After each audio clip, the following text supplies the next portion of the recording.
Hello friend. तो हिंदी व्याकरण के सामान्य क्वेश्चन सॉल्व करेंगे। हिंदी व्याकरण के सामान्य ज्ञान के क्वेश्चन एमसीक्यू सॉल्व करेंगे। ठीक है। पहला है ता वर्ग का उच्चारण स्थान है, तो आपको बताना है। चार ऑप्शन रहेंगे आपके पास। ठीक है। मूर्धा, दंत, ओष्ठ, कंठ। तो आपको बताना ता कहाँ से होता है, तो आपको बताना है ता होता है दंत। तो इसका करेक्ट आंसर हो जाएगा ऑप्शन नंबर बी। ठीक है। अब आपको बताना पा वर्ग का उच्चारण स्थान है, तो आपको बताना पा वर्ग का उच्चारण स्थान कौन सा है। तो ऑप्शन है ए दंत, बी ऑप्शन है कंठ, सी ऑप्शन है ओष्ठ, डी ऑप्शन है मूर्धा। तो इसका करेक्ट आंसर हो जाएगा ऑप्शन नंबर सी, मूर्धा इज द राइट आंसर। ठीक। अब नेक्स्ट आता है चा चा वर्ग का उच्चारण स्थान है, आपको बताना है चा वर्ग का उच्चारण स्थान क्या है। तो आपको बताना है चा। तो इसका करेक्ट आंसर हो जाएगा ऑप्शन नंबर ए तालु, इधर राइट आंसर। ठीक है। चलिए नेक्स्ट क्वेश्चन है वर्णों के समूह को क्या कहते हैं, आपको बताना वर्णों के समूह को क्या कहते हैं। तो आपको चार ऑप्शन समूह शब्द कहते हैं, ठीक है, संयुक्त शब्द कहते हैं, या वर्णमाला कहते हैं, या इनमें से कोई नहीं। तो वर्णों के समूह को हमेशा याद रखना, आपको क्या कहा जाता है, वर्णमाला कहा जाता है। ऑप्शन सी राइट हो जाएगा। ठीक है। नेक्स्ट है छ, त्रा और ज्ञा, ये तीनों कौन सा व्यंजन है, आपको बताना है छात्रा ज्ञा ये कौन सा व्यंजन है। तो ऑप्शन आपके पास संयुक्त व्यंजन हो जाएगा। ऑप्शन बी है ऊष्म व्यंजन, ऑप्शन सी वर्गीय व्यंजन, ऑप्शन डी इनमें से कोई नहीं। तो आपको करेक्ट बताना है कि छात्रा और ज्ञा तीनों कौन सा व्यंजन हो जाएगा, तो संयुक्त व्यंजन हो जाएगा। ठीक है। राइट आंसर ऑप्शन ए हो जाएगा। ठीक। नेक्स्ट आता है पुस्तक। पुस्तक कौन सा शब्द है, आपको बताना है। ये पुस्तक है कौन सा शब्द हो जाएगा। ठीक है। तो ये आपको याद रखना, पुस्तक कौन सा हो जाएगा, तत्सम शब्द हो जाएगा। ये आपको याद रखना, ऑप्शन बी हो जाएगा। ठीक है। चलिए नेक्स्ट क्वेश्चन है आग। आग कौन सा शब्द है, आपको बताना आग कौन सा शब्द है, तत्सम, तद्भव, देशज, विदेशी। तो आपको कौन सा आग हो जाएगा, तद्भव शब्द हो जाएगा। राइट आंसर हो जाएगा ऑप्शन नंबर बी। ठीक है। नेक्स्ट आता है पृथ्वी। पृथ्वी कौन सा शब्द है, आपको बताना पृथ्वी। तो पृथ्वी कौन सा शब्द हो जाएगा, पृथ्वी हो जाएगा तत्सम शब्द। ठीक है। पृथ्वी कौन सा हो जाएगा, तत्सम शब्द। नेक्स्ट आता है टेबल। टेबल कौन सा शब्द है, टेबल आपको बताना कौन सा शब्द है। टेबल हो जाएगा विदेशी शब्द, विदेशी शब्द है। ठीक है। चलिए नेक्स्ट क्वेश्चन है। अब आता है नाक। नाक कौन सा शब्द है, आपको बताना है नाक कौन सा शब्द है। यौगिक, रूढ़, योग रूढ़, इनमें से कोई नहीं। तो इसका करेक्ट आंसर हो जाएगा ऑप्शन नंबर बी, रूढ़ शब्द हो जाएगा। ठीक है। नेक्स्ट आता है फूल। फूल कौन सा संज्ञा है, आपको बताना फूल में कौन सी संख्या संज्ञा है। ठीक है। तो संज्ञा बताना, तो इसमें करेक्ट आंसर हो जाएगा ऑप्शन नंबर बी, जातिवाचक। ठीक है। तो इसका कौन सा हो जाएगा, जातिवाचक। नेक्स्ट आता है ईमानदारी। ईमानदारी कौन सा संज्ञा है, आपको बताना ईमानदारी में कौन सा संज्ञा है। तो इसमें चार ऑप्शन हो जाएगा ईमानदारी में, व्यक्तिवाचक, भाववाचक, समूहवाचक। तो इसका करेक्ट आंसर हो जाएगा ऑप्शन नंबर बी, भाववाचक। ठीक है। तो ये आपको याद रखना। चलिए नेक्स्ट है लंबोदर। लंबोदर कौन सा शब्द है, आपको बताना लंबोदर कौन सा शब्द है। रूढ़, यौगिक, योग रूढ़, ये सभी। तो लंबोदर कौन सा हो जाएगा, योग रूढ़ हो जाएगा। ठीक है। राइट आंसर हो जाएगा ऑप्शन नंबर सी। नेक्स्ट आता है सोना। सोना कौन सा संज्ञा है, आपको बताना सोना में कौन सा संज्ञा है। भाववाचक, समूहवाचक, द्रव्यवाचक। तो इनमें से करेक्ट आंसर हो जाएगा ऑप्शन नंबर सी, द्रव्यवाचक हो जाएगा। ठीक है। नेक्स्ट आता है मैं कौन सा पुरुष है, आपको बताना मैं में कौन सा पुरुष है। या यहाँ पे ओनली लिखा है मैं में कौन सा पुरुष हो जाएगा, उत्तम पुरुष या मध्यम पुरुष। ठीक है। या अन्य। तो इसका करेक्ट आंसर हो जाएगा ठीक, उत्तम पुरुष हो जाएगा। नेक्स्ट आता है आप। ठीक है। आप कौन सा सर्वनाम है, आपको बताना है आप में कौन सा सर्वनाम है। तो आपको इसका करेक्ट आंसर हो जाएगा ऑप्शन नंबर ए, निश्चयवाचक। ठीक है। नेक्स्ट आता है पुष्प। पुष्प कौन सा शब्द है, आपको बताना पुष्प में कौन सा शब्द है। पुष्प में हो जाएगा तत्सम शब्द हो जाएगा। ठीक है। आपको याद रखना पुष्प में कौन सा शब्द है, तत्सम शब्द। नेक्स्ट आता है ख्याल। ख्याल कौन सा शब्द है, तो ख्याल हो जाएगा कौन सा शब्द हो जाएगा। तो आपको इनमें से बताना है ख्याल कौन सा शब्द हो जाएगा, तो विदेशज शब्द हो जाएगा। ठीक है। नेक्स्ट आता है तेंदुआ। तेंदुआ कौन सा शब्द है, आपको बताना तेंदुआ हो जाएगा देशज शब्द हो जाएगा। ठीक है। ये आपको याद रखना है। चलिए नेक्स्ट आता है गोल। तो गोल विशेषण है, आपको बताना गोल विशेषण किस तरह का विशेषण है। तो सार्वनामिक विशेषण हो जाएगा, परिमाण वाचक विशेषण हो जाएगा, गुणवाचक विशेषण। तो इसका करेक्ट आंसर हो जाएगा ऑप्शन नंबर सी, गुणवाचक विशेषण हो जाएगा। नेक्स्ट आता है कोई। नेक्स्ट है कोई में विशेषण है, आपको बताना कोई में कौन सा विशेषण हो जाएगा। तो सार्वनामिक विशेषण हो जाएगा। कौन सा हो जाएगा, सार्वनामिक विशेषण हो जाएगा। नेक्स्ट आता है तुम जा रहे हो। तुम जा रहे हो एक कौन सा काल है, आपको बताना है प्रेजेंट काल। ठीक है। हिंदी में है वर्तमान काल, भूतकाल, भविष्य काल। तो इसका करेक्ट आंसर हो जाएगा ऑप्शन नंबर ए, वर्तमान काल। ठीक है। नेक्स्ट है नाक। नाक कौन सा लिंग है, आपको बताना नाक कौन सा लिंग है। तो आपको बताना तो स्त्रीलिंग हो जाएगा इसका आंसर। ठीक है। चलिए नेक्स्ट है तो समास कितने प्रकार के होते हैं आपको बताना है। समास कितने प्रकार के होते हैं, 2, 4, 6, 8। तो करेक्ट आंसर हो जाएगा ऑप्शन नंबर डी। तो 8 प्रकार के होते हैं, ठीक है। नेक्स्ट आता है नवयुवक, कौन सा समास है आपको बताना है। नवयुवक, नवयुवक कौन सा समास हो जाएगा। नवयुवक में आपको बताना कौन सा समास हो जाएगा, कर्मधारय युग, ठीक है। नेक्स्ट है प्रतिदिन, प्रतिदिन में कौन सा समास हो जाएगा, प्रतिदिन में हो जाएगा अव्ययी भाव समास, ठीक है। प्रतिदिन में कौन सा समास होगा, अव्ययी भाव। नेक्स्ट है देशभक्ति, देशभक्ति में कौन सा समास हो जाएगा, कर्मधारय समास हो जाएगा, ठीक है। नेक्स्ट आता है नीलकंठ, तो नीलकंठ में कौन सा समास हो जाएगा, नीला कंठ, अर्थात बहुब्रीहि समास। आपको याद रखना कौन सा, बहुब्रीहि समास। नेक्स्ट है पाप पुण्य, कौन सा समास है आपको बताना। पाप पुण्य में कौन सा हो जाएगा, दुरंत समास होता है, ठीक है। नेक्स्ट है दोपहर, दोपहर में कौन सा समास है, तो दोपहर, दोपहर में हो जाएगा कौन सा, द्विगु समास हो जाएगा, ठीक है। क्वेश्चन है मैं आज नहीं पढ़ूंगा, कौन सा वाक्य आपको बताना है। मैं आज नहीं पढ़ूंगा, तो इसमें कौन सा वाक्य है, ठीक है। तो आपको बताना है मैं आज नहीं पढ़ूंगा। तो यहाँ पे आप समझ पा रहे हैं कि क्या है, नहीं शब्द आया है, ठीक है। कौन सा शब्द आया, नहीं शब्द आया है। तो नहीं में कौन सा वाक्य हो सकता है, आप बता सकते हैं। ऑप्शन है निषेध वाचक वाक्य, ठीक है, विधिवाचक वाक्य, आज्ञावाचक वाक्य, संकेत वाचक वाक्य। तो सिंपल सा फंडा है यहाँ पे। आपको क्या यहाँ पे आ रहा, नो, यहाँ पे आ रहा था लिख कर नहीं, ठीक है। तो इसका करेक्ट आंसर हो जाएगा क्या इसका, तो ऑप्शन ए हो जाएगा, ठीक है। क्या निषेध निषेध वाचक वाक्य हो जाएगा, ठीक है। नेक्स्ट क्वेश्चन है ओए यह पिट ही गया। अब आपको यहाँ पे कौन सा वाक्य है ये बताना, ठीक है। यहाँ पे क्या है, ओए पिट ही गया, मतलब यहाँ पे आपको ये चिन्ह ये है, इसको बोलते हैं विषमयादि वाचक चिन्ह बोलते हैं, ठीक है। तो इसमें 4 ऑप्शन मिलेंगे आपको, ठीक है। अब इनमें से जो करेक्ट आंसर होगा वो आपको बताना है, ठीक है। तो इसमें हम बता देते हैं कि विधिवाचक वाक्य होगा, ठीक है, विषम वाचक होगा, यह संकेत वाचक वाक्य होगा, ठीक है। तो इसका करेक्ट आंसर हो जाएगा ऑप्शन नंबर बी, विस्मय वाचक वाक्य हो जाएगा, ठीक है। तो चलिए नेक्स्ट क्वेश्चन है, नेक्स्ट क्वेश्चन हो जाएगा यदि तुम चलो तो मैं भी चलूं। मैं कौन सा वाक्य आपको बताना है, यदि तुम, क्या है यहाँ पे बता रहा है यदि तुम चलो तो मैं भी चलूं। तो यहाँ पे कौन सा हो जाएगा वाक्य, मैं आपको बता देता हूँ कि विस्मय वाचक वाक्य हो जाएगा, आज्ञावाचक वाक्य हो जाएगा, संकेत वाचक हो जाएगा, निषेध वाचक वाक्य हो जाएगा। तो यहाँ पे क्या, यदि तुम चलो तो क्या कर रहा है, संकेत दे रहा है। तो यहाँ पे कौन सा हो जाएगा, ऑप्शन नंबर सी हो जाएगा, संकेत वाचक वाक्य हो जाएगा, ठीक है। नेक्स्ट है तुम अपने काम में सफल रहो। तो इसमें कौन सा वाक्य है, तुम अपने काम में सफल रहो, मतलब कैसी हो रही है, इच्छावाचक हो रहा है। तो इसका कौन सा वाक्य हो जाएगा, आपको बताना है कि तुम अपने काम में सफल रहो। तो यहाँ पे 4 ऑप्शन मिलेंगे, तो इसका करेक्ट आंसर हो जाएगा इच्छावाचक वाक्य हो जाएगा, ठीक है। तो चलिए नेक्स्ट है, नेक्स्ट क्वेश्चन आता है रस भरा, कौन सा तत्पुरुष समास है आपको बताना है। रस भरा में कौन सा तत्पुरुष समास हो जाएगा। तो आपने ये पढ़ा ही होगा, कर्ता ने कर्म से कर्णम के द्वारा अपादान के लिए संपादान से अलग होने के अर्थ में, ठीक है। ये पढ़ा ही होगा, आपको याद कर लेना, ठीक है। तो रस भरा, तो रस भरा में हो जाए तो इसका करेक्ट आंसर हो जाएगा ऑप्शन नंबर बी, ठीक है, कर्ण तत्पुरुष समास हो जाएगा, ठीक है। तो नेक्स्ट आता है स्वर्ग प्राप्त, स्वर्ग प्राप्ति में कौन सा तत्पुरुष समास है आपको बताना। स्वर्ग प्राप्ति में कौन सा तत्पुरुष समास हो जाएगा। तो इसमें भी आपको स्वर्ग के लिए प्राप्त, ठीक है। तो कर्ता ने कर्म को, तो कर्ता ने मतलब स्वर्ग के लिए प्राप्त। तो इसमें कहा जाएगा ऑप्शन नंबर ए, कर्म तत्पुरुष समास हो जाएगा, ठीक है। तो चलिए नेक्स्ट क्वेश्चन है, नेक्स्ट आता है यथासंभव, यथासंभव कौन सा समास है आपको बताना है यथासंभव में।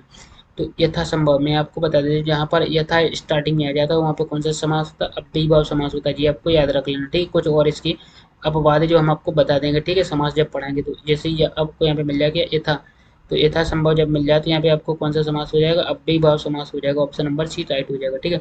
नेक्स्ट आता है बीड़ा पाणी, कौन सा समास हो जाएगा आपको बताना है। बीड़ा पाणी में कौन सा समास हो जाएगा।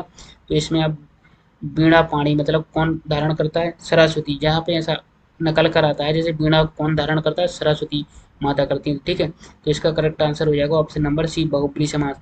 जहाँ पर कोई अलग से निकलता है, किसी भगवान का नाम आता है वहाँ पर, तो कौन सा समास होता है, बहुब्रीहि समास होता है जी, आपको याद रखना, ठीक है। तो चलिए अब नेक्स्ट है, यहाँ पे आता है नेक्स्ट क्वेश्चन है दू अन्नी, कौन सा समास है आपको बताना। दू अन्नी में कौन सा समास हो जाएगा। जहाँ पर आपको क्या करें कि अंक आए, जैसे 2, 4, 3 ऐसे अंक आते हैं स्टार्टिंग में शब्द में, तो वहाँ पर कौन सा समास हो जाएगा, वहाँ पर हो जाएगा समास द्विगु समास हो जाता है, ठीक है। ये आपको याद रखना। तो राइट आंसर हो जाएगा ऑप्शन नंबर डी, ठीक है। तो आपको बताना है पदबंध कितने प्रकार के होते हैं। अब आपको बताना है पदबंध कितने प्रकार के होते हैं। तो इसमें करेक्ट आंसर हो जाएगा ऑप्शन नंबर बी, तीन प्रकार के होते हैं, ठीक है जी, आपको इतना याद रखना। चलिए नेक्स्ट है, इसमें निम्नलिखित में अशुद्ध शब्द है, आपको बताना कि जो अशुद्ध है वो आपको बताना है, ठीक है। तो इसमें कौन सा अशुद्ध हो जाएगा, तो आपके पास चार ऑप्शन है, तो इसमें करेक्ट आंसर हो जाएगा ऑप्शन नंबर सी, मंत्रिमंडल। ये अशुद्ध इस तरह नहीं लिखती है, जो शुद्ध कैसा लिखते हैं वो आपको कमेंट में बताना है, ठीक है। नेक्स्ट आता है, तो यहाँ पर निम्नलिखित में अशुद्ध शब्द बताइए, आपको इनमें से बताना अशुद्ध शब्द कौन सा है। तो इसमें अशुद्ध शब्द हो जाएगा ऑप्शन नंबर ए, साप्ताहिक। ये अशुद्ध है जी, आपको कैसा सही लिखते हैं वो आपको कमेंट में बताना है, ठीक है। साप्ताहिक कैसे लिखते हैं, ठीक है। तो चलिए नेक्स्ट है, तो यहाँ पे आपको बता देते हैं निम्नलिखित में से अशुद्ध शब्द बताना है आपको, कौन सा शब्द है। ईर्ष्या, अनुकूल, आशीर्वाद, नक्षत्र। तो इसमें करेक्ट आंसर हो जाएगा ऑप्शन नंबर डी, क्या नक्षत्र। जो सही होता है वो कैसे लिखते हैं वो आपको कमेंट में बताना है, ठीक है, नक्षत्र कैसे लिखते हैं, ठीक है।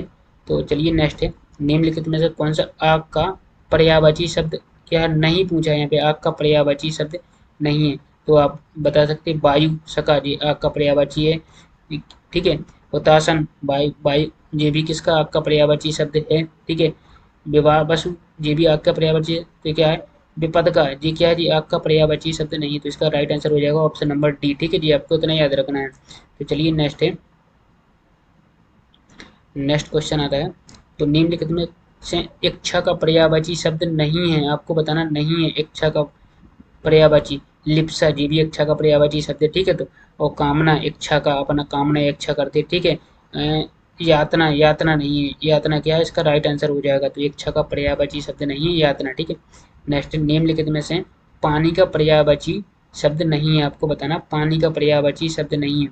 तो अम्बु है, ठीक है, मेघ पुष्प, नीर, ये सब पानी के है, और इसमें से राइट आंसर हो जाएगा ऑप्शन नंबर बी, क्या है सर। सर क्या है, पानी का पर्यायवाची शब्द नहीं है, ठीक है जी, आपको याद रखना। चलिए नेक्स्ट है, निम्नलिखित में से घर का पर्यायवाची शब्द नहीं है, आपको बताना है घर का पर्यायवाची शब्द क्या नहीं है। तो जैसे कि सदन घर बोलते, ठीक है, शाला को घर बोलते, निकेतन को घर बोलते, तो इसका राइट आंसर हो जाएगा ऑप्शन नंबर ए, पावक। क्या पावक जी घर का पर्यायवाची शब्द नहीं है, ठीक है। नेक्स्ट आता है, विशेषण कितने प्रकार के होते हैं, ये आपको बताना है कि विशेषण कितने प्रकार के होते हैं। इसका राइट आंसर हो जाएगा विशेषण कितने प्रकार के होते हैं, तो विशेषण हो जाएगा चार प्रकार के होते हैं, जी आपको याद रखना है, ठीक है। विशेषण कितने प्रकार के होते हैं, चार प्रकार के होते हैं, ठीक है। तो चलिए नेक्स्ट है, अब आपको बताना सर्वनाम कितने प्रकार के होते हैं। तो आपको बताना है कि सर्वनाम कितने प्रकार के होते हैं। तो सर्वनाम आपको याद रखना है कि 6 प्रकार के होते हैं। आपको कैसे याद रखना है, 7 है 6, ठीक है।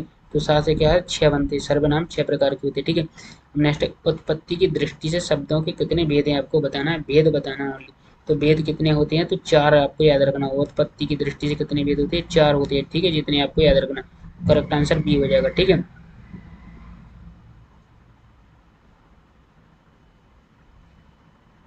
नेक्स्ट है रचना, या रचना की दृष्टि से शब्दों के कितने भेद है, आपको बताना है रचना की दृष्टि से। तो रचना की दृष्टि से हो जाएगा 3 भेद हो जाएंगे, ठीक है जी, आपको याद रखना है। तो राइट आंसर ऑप्शन बी हो जाएगा, ठीक है।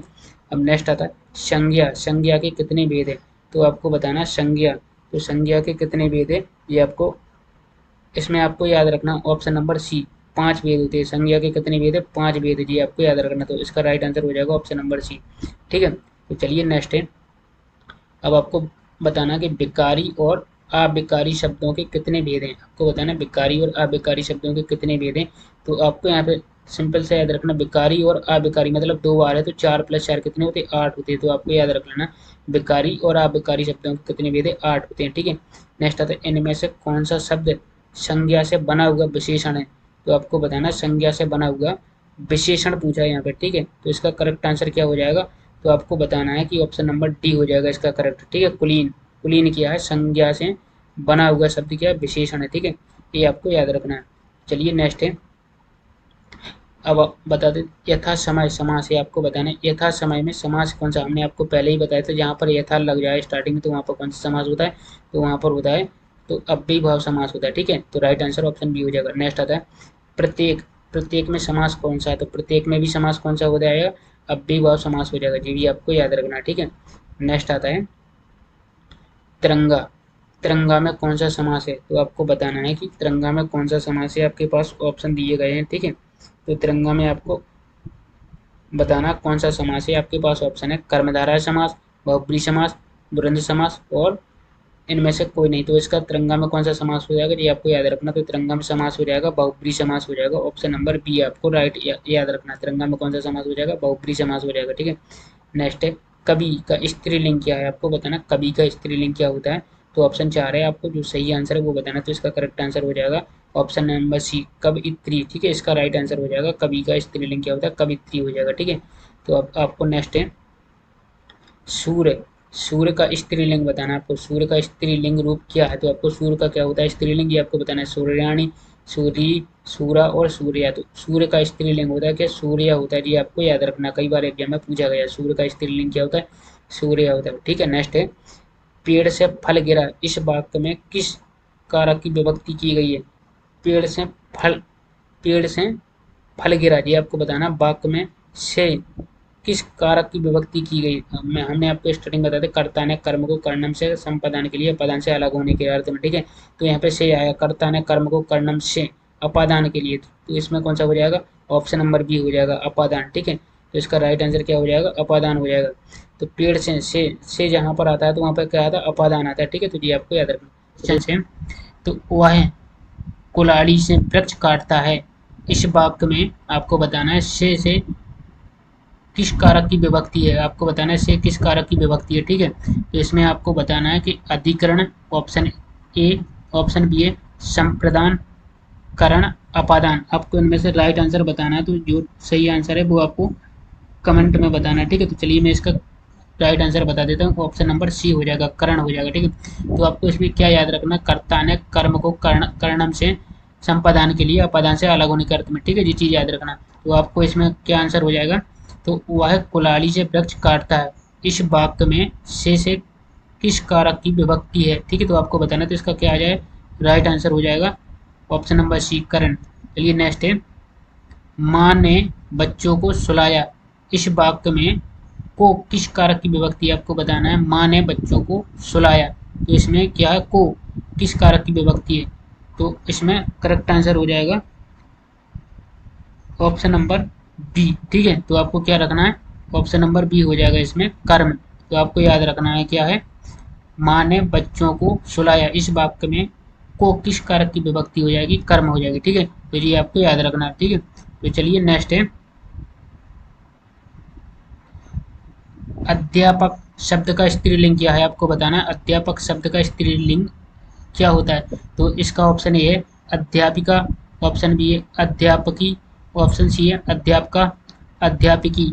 ठीक है, तो अब इसमें आपको जो सही आंसर है वो बताना। तो इसका करेक्ट आंसर हो जाएगा ऑप्शन नंबर ए, अध्यापिका, इधर राइट आंसर हो जाएगा। ठीक है, आपको बताना कि अध्यापक का स्त्रीलिंग क्या होता है, अध्यापिका होता है। ठीक है, नेक्स्ट आता है नायक। नायक शब्द का स्त्रीलिंग क्या है, आपको बताना है। नायक शब्द इसका स्त्रीलिंग क्या होता है, तो इसमें भी आपको कुछ ऑप्शन दिए हैं। ठीक है, आपको जो सही ऑप्शन है वो बताना। तो इसमें पहला ऑप्शन है नायिका, ऑप्शन बी है नायिकी, ऑप्शन सी है नायिका, ऑप्शन डी है नायिका।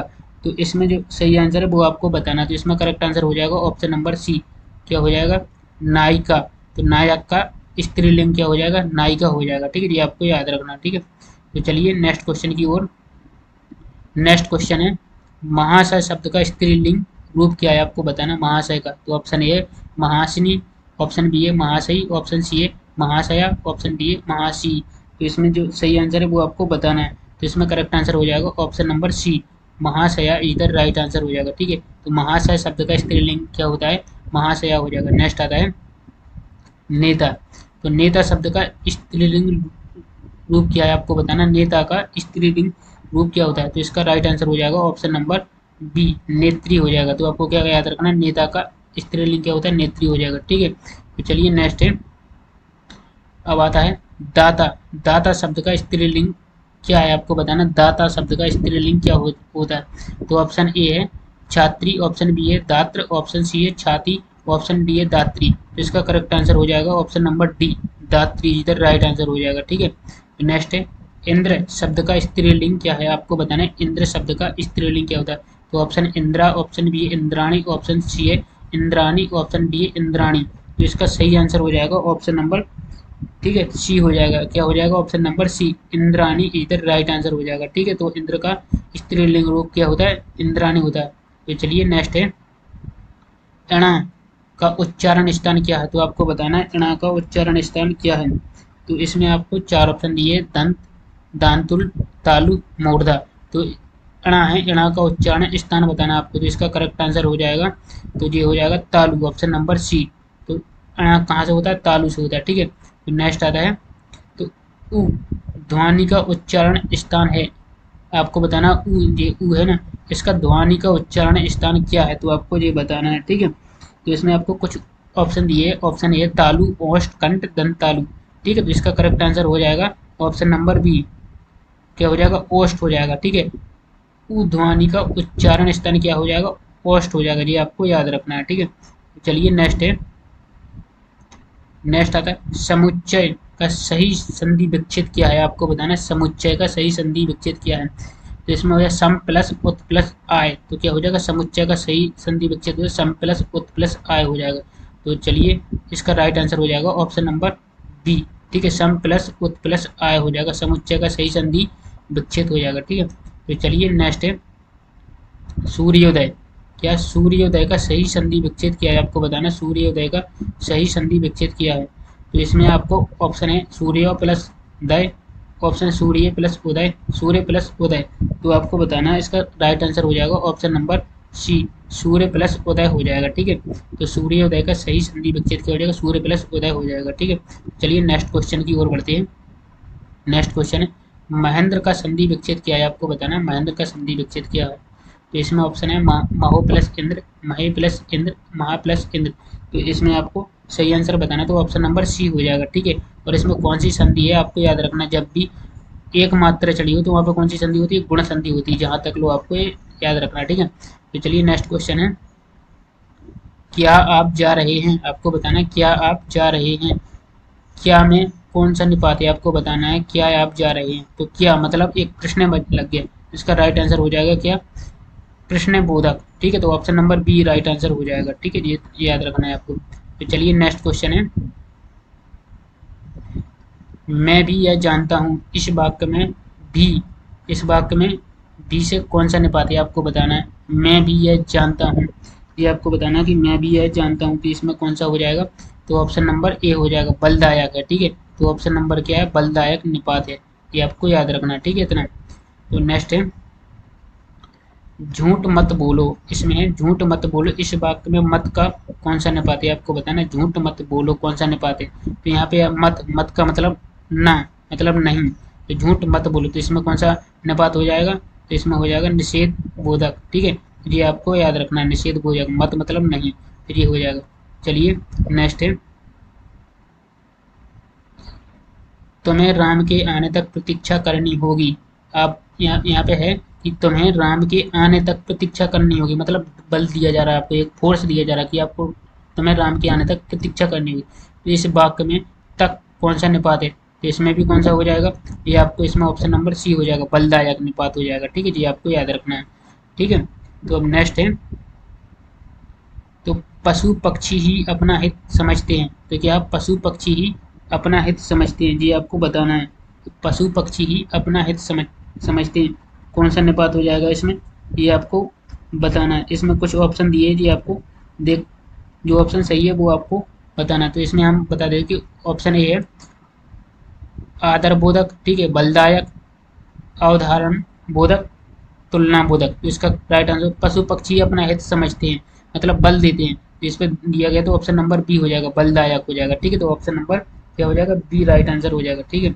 चलिए नेक्स्ट है, यहाँ पे आता है काश आज वर्षा होती, आपको बताना कि काश आज वर्षा होती।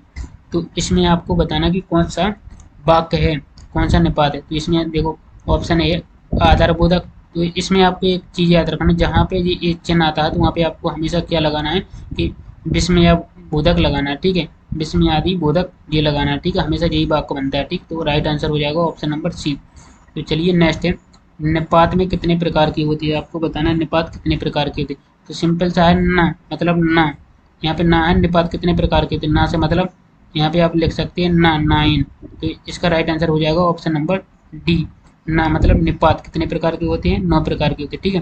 तो चलिए कुछ नेक्स्ट क्वेश्चन है, तो यहाँ पे है उर्वरा शब्द के लिए वाक्यांश है, उर्वरा शब्द के लिए वाक्यांश क्या है? तो इसमें राइट आंसर हो जाएगा, देखो एक ऑप्शन ए है, ऊसर भूमि, समतल भूमि, बंजर भूमि, उपजाऊ भूमि। उर्वरा, उर्वरा शब्द के लिए वाक्यांश हो जाता है, तो इसका राइट आंसर हो जाएगा ऑप्शन नंबर डी, उपजाऊ भूमि हो जाएगा। ठीक है जी, आपको याद रखना, ऑप्शन डी राइट आंसर हो जाएगा। नेक्स्ट है, व्याकरण जानने वाला वाक्य के लिए एक शब्द है, व्याकरण जानने वाला को क्या कहते हैं? तो इसका राइट आंसर हो जाएगा ऑप्शन नंबर सी हो जाएगा, व्याकरण हो जाएगा। ठीक है जी, आपको याद रखना क्या हो जाएगा, व्याकरण हो जाएगा। चलिए नेक्स्ट क्वेश्चन है, नेक्स्ट क्वेश्चन आता है, गाल बजाना का अर्थ है, आपको बताना गाल बजाना का अर्थ क्या है? तो इसका होता है पिटाई करना, गाली देना, डिंग हाँकना, क्रोधित होना। तो इसका राइट आंसर हो जाएगा ऑप्शन नंबर सी, डिंग हाँकना। ठीक है, गाल बजाने का अर्थ क्या होता है? डिंग हाँकना। राइट आंसर हो जाएगा ऑप्शन नंबर सी। ठीक है, चलिए नेक्स्ट है, अगर मगर करना का अर्थ है, आपको बताना कि अगर मगर करने का अर्थ क्या है? तो इसमें भी 4 ऑप्शन है, आपको जो राइट आंसर है वो आपको बताना। तो इसका करेक्ट आंसर हो जाएगा ऑप्शन नंबर बी, बहाने बनाना। अगर मगर करना मतलब बहाने बनाना, इसका राइट आंसर हो जाएगा। ठीक है, तो चलिए नेक्स्ट क्वेश्चन है,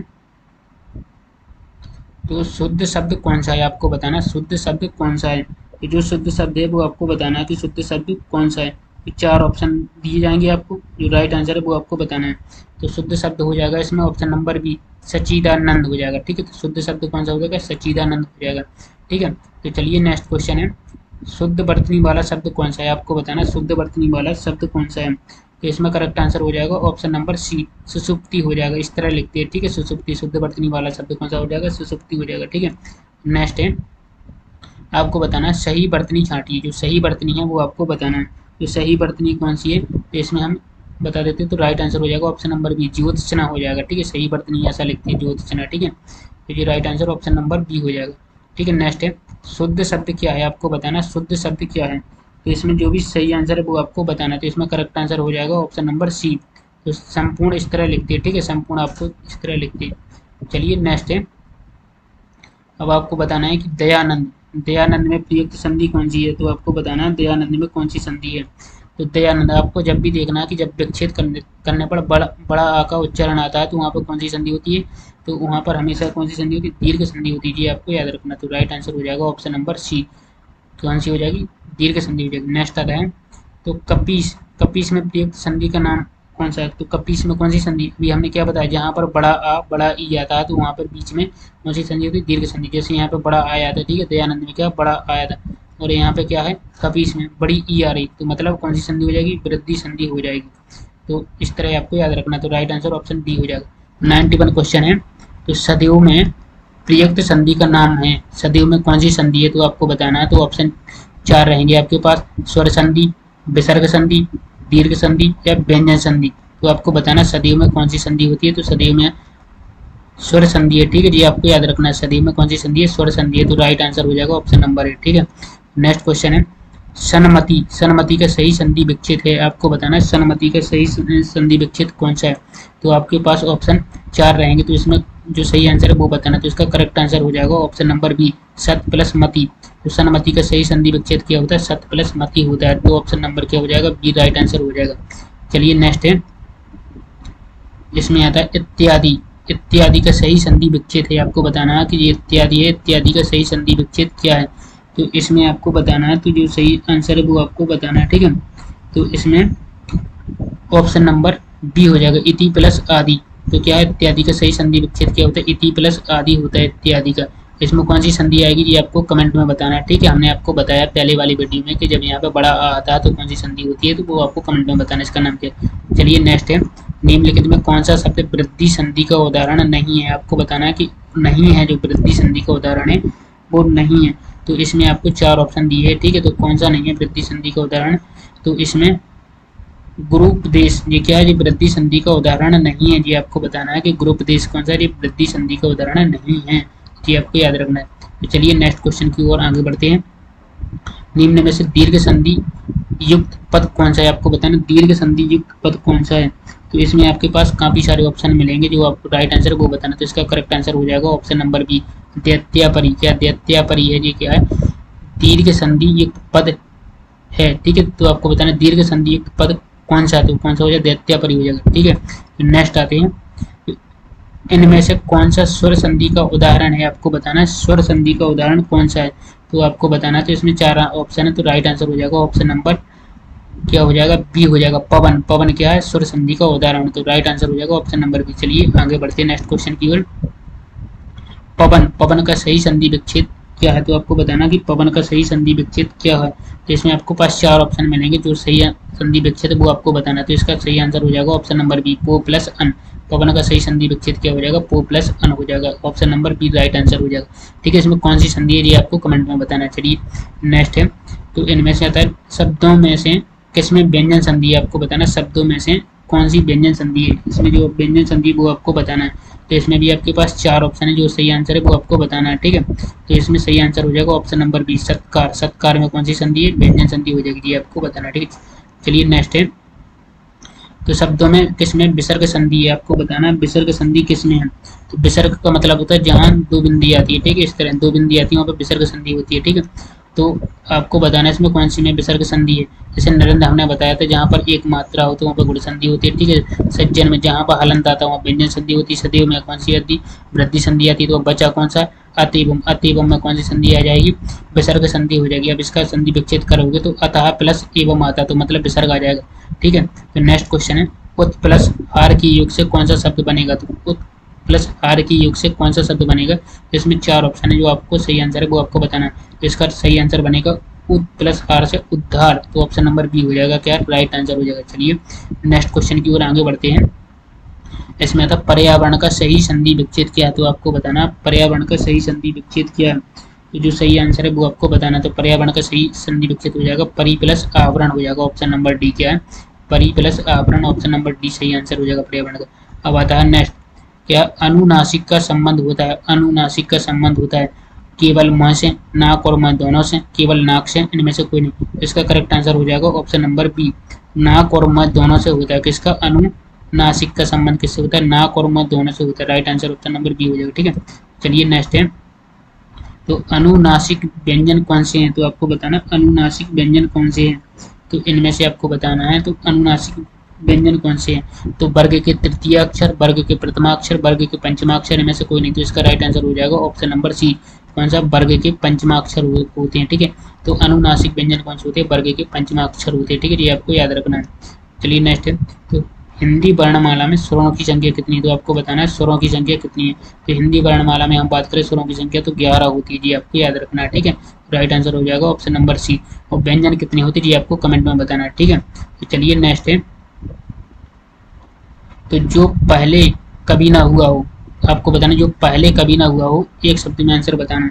जो पहले कभी ना हुआ हो तो उसे क्या कहते हैं, अभूतपूर्व कहते हैं। जो पहले कभी ना हुआ हो तो उसे क्या कहते हैं, अभूतपूर्व कहते हैं। तो राइट आंसर हो जाएगा ऑप्शन नंबर डी। ठीक है, तो ये आपको बताना है, जो पहले कभी ना हुआ तो उसे क्या कहते हैं, अभूतपूर्व कहते हैं। ठीक है, तो नेक्स्ट क्वेश्चन है, जो कहा ना जा सके, एक शब्द में आंसर बताना है। जो कहा ना जा सके उसे क्या कहते हैं।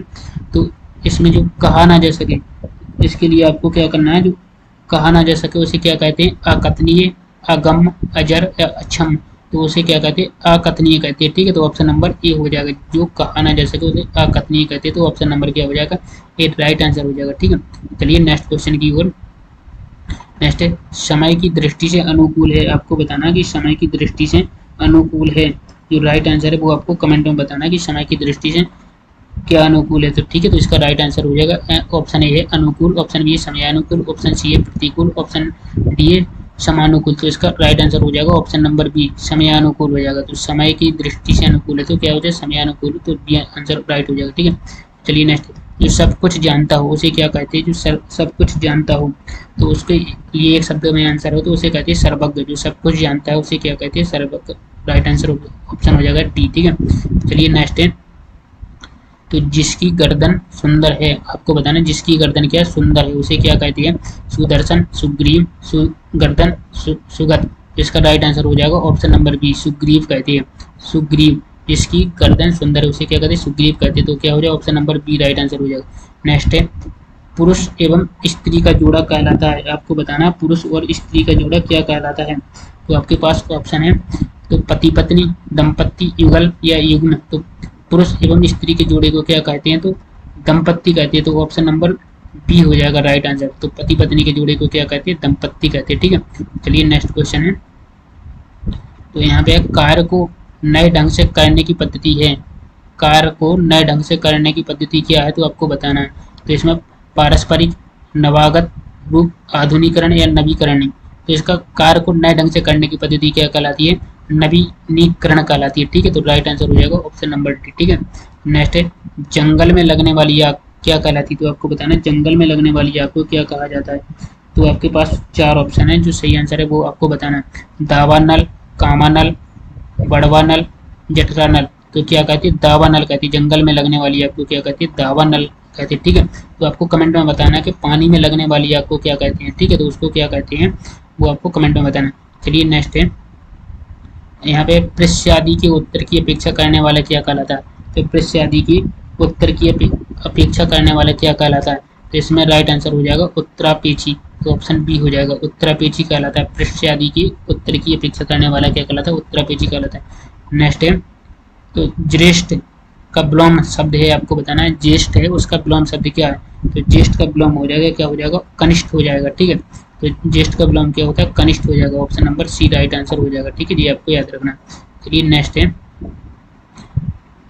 गमन का विलोम शब्द है, आपको बताना गमन का विलोम शब्द है क्या, चढ़ना, जाना, उतरना, आगमन। तो गमन का हो जाएगा क्या, आगमन हो जाएगा। Option number D right answer हो जाएगा जी, आपको याद रखना। ठीक है, चलिए नेक्स्ट है, अग्नि का विलोम शब्द है, आपको बताना कि अग्नि है, अग्नि का विलोम क्या, आसमान, गमन, अंबर, आकाश। तो अग्नि का क्या हो जाएगा, अंबर हो जाएगा। Option number C. ठीक है, राइट आंसर हो जाएगा ऑप्शन नंबर सी। नेक्स्ट है का विलोम शब्द है, आपको बताना है कि है का विलोम शब्द कौन सा है। तो है का विलोम शब्द आपको बताना कि कौन सा है। ठीक है, तो इसमें 4 ऑप्शन मिलेंगे, हार, हास्य, ग्राह, ग्राम। तो है का विलोम शब्द क्या हो जाएगा, ऑप्शन नंबर सी ग्राह हो जाएगा जी, आपको याद रखना। ठीक है का विलोम शब्द क्या हो जाएगा, ग्राह हो जाएगा। ठीक है, तो ये आपको याद रखना। नेक्स्ट है, श्री गणेश। श्री गणेश का विलोम शब्द है, आपको बताना है श्री गणेश का विलोम शब्द क्या होता है। तो श्री गणेश का विलोम होता है कि विनाश, इति श्री, श्री राधा, इनमें से कोई नहीं। तो श्री गणेश का विलोम होता है इति श्री होता है। तो option number B right answer हो जाएगा, क्या हो जाएगा, इति श्री हो जाएगा श्री गणेश का। ठीक है, तो चलिए नेक्स्ट क्वेश्चन की ओर आगे बढ़ते हैं। नेक्स्ट क्वेश्चन, अर्थ का विलोम शब्द है, अर्थ का विलोम शब्द है, आपको बताना कि अर्थ का विलोम शब्द कौन सा है। तो आपके अर्थ का होता है अंत, अर्थ, अर्थ या इति। तो अर्थ का विलोम शब्द होता है इति होता है। ठीक है जी, आपको याद रखना। तो राइट आंसर हो जाएगा ऑप्शन नंबर डी। ठीक है, नेक्स्ट है, अमीय। अमीय शब्द का पर्यायवाची शब्द है, तो आपको बताना अमीय शब्द का पर्यायवाची है। तो विष, ये तो पर्यायवाची नहीं है। ठीक है, आम, मधु, ये भी ना। तो अमीय का पर्यायवाची शब्द हो जाएगा सुधा। Option number D right answer हो जाएगा जी, आपको याद रखना, क्या हो जाएगा, सुधा हो जाएगा। तो पृथ्वी का पर्यायवाची शब्द है, आपको बताना पृथ्वी का पर्यायवाची शब्द है। तो पृथ्वी का कौन सा हो जाए, रत्नगर्भा, स्वर्णमयी, वसुमती, हिरण्यगर्भा। तो इसका राइट आंसर हो जाएगा ऑप्शन नंबर ए रत्नगर्भा, इधर राइट आंसर हो जाएगा। तो पृथ्वी का पर्यायवाची शब्द कौन सा हो जाएगा, रत्नगर्भा हो जाएगा। ठीक है, नेक्स्ट है, तो भाषा शब्द संस्कृत के किस धातु से बना है, आपको बताना भाषा शब्द संस्कृत के किस धातु से बना। तो भाष, भाष, भाष और ऑप्शन नंबर डी है भाष। तो राइट आंसर हो जाएगा ऑप्शन नंबर डी, भाष धातु से मिलकर बना है। ठीक है, तो भाषा शब्द संस्कृत के किस धातु से बना, भाष धातु से बना। चलिए नेक्स्ट क्वेश्चन है, तरुण। तरुण का विपरीतार्थक शब्द बताइए। तो आपको बताना तरुण का विपरीतार्थक शब्द कौन सा होता है। तो इसमें आपके पास 4 ऑप्शन है, मंद, वृद्ध, सुस्त, इनमें से कोई नहीं। तो तरुण का विपरीतार्थक शब्द आपको बताना है। तो इसका राइट आंसर हो जाएगा क्या, ऑप्शन नंबर बी हो जाएगा, वृद्ध। तरुण का हो जाएगा क्या हो जाएगा, वृद्ध हो जाएगा जी, आपको बताना। तो राइट आंसर वृद्ध हो जाएगा। ठीक है, नेक्स्ट आता है, इनमें से कौन सी विपरीतार्थक शब्द पतझड़ का अर्थ है। पतझड़ का आपको क्या बताना, विलोम शब्द बताना है। पतझड़ का विलोम क्या होता था, बसंत, शीतल, सर्दी, विस्तार। तो आपको बताना कि पतझड़ का विलोम क्या होता है। तो इसका राइट आंसर हो जाएगा ऑप्शन नंबर ए। तो क्या हो जाएगा, ऑप्शन नंबर ए हो जाएगा बसंत। पतझड़ का विपरीतार्थक मतलब विलोम शब्द हो जाएगा बसंत। ठीक है, चलिए नेक्स्ट क्वेश्चन की ओर आगे बढ़ते हैं। अब आता क्वेश्चन, ग्रीष्म में कौन सा संधि है, आपको बताना ग्रीष्म में कौन सा संधि है। जब हमने आपको स्टार्टिंग बताया था कि जहाँ पर डबल आ आता है या बड़ी ई आता, बड़ा आ या बड़ी ई आता है, तो वहाँ पे कौन सी संधि होती है।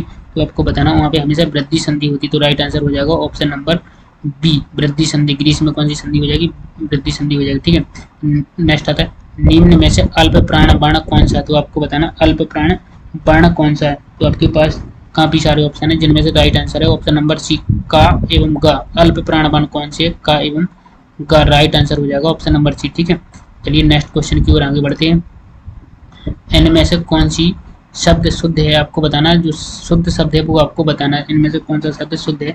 तो भाष, सिंधु, चिन्ह, प्राण। तो इसमें राइट आंसर हो जाएगा ऑप्शन नंबर डी, प्राण। क्या है? प्राण इज द शुद्ध शब्द है। ठीक है, चलिए नेक्स्ट क्वेश्चन है।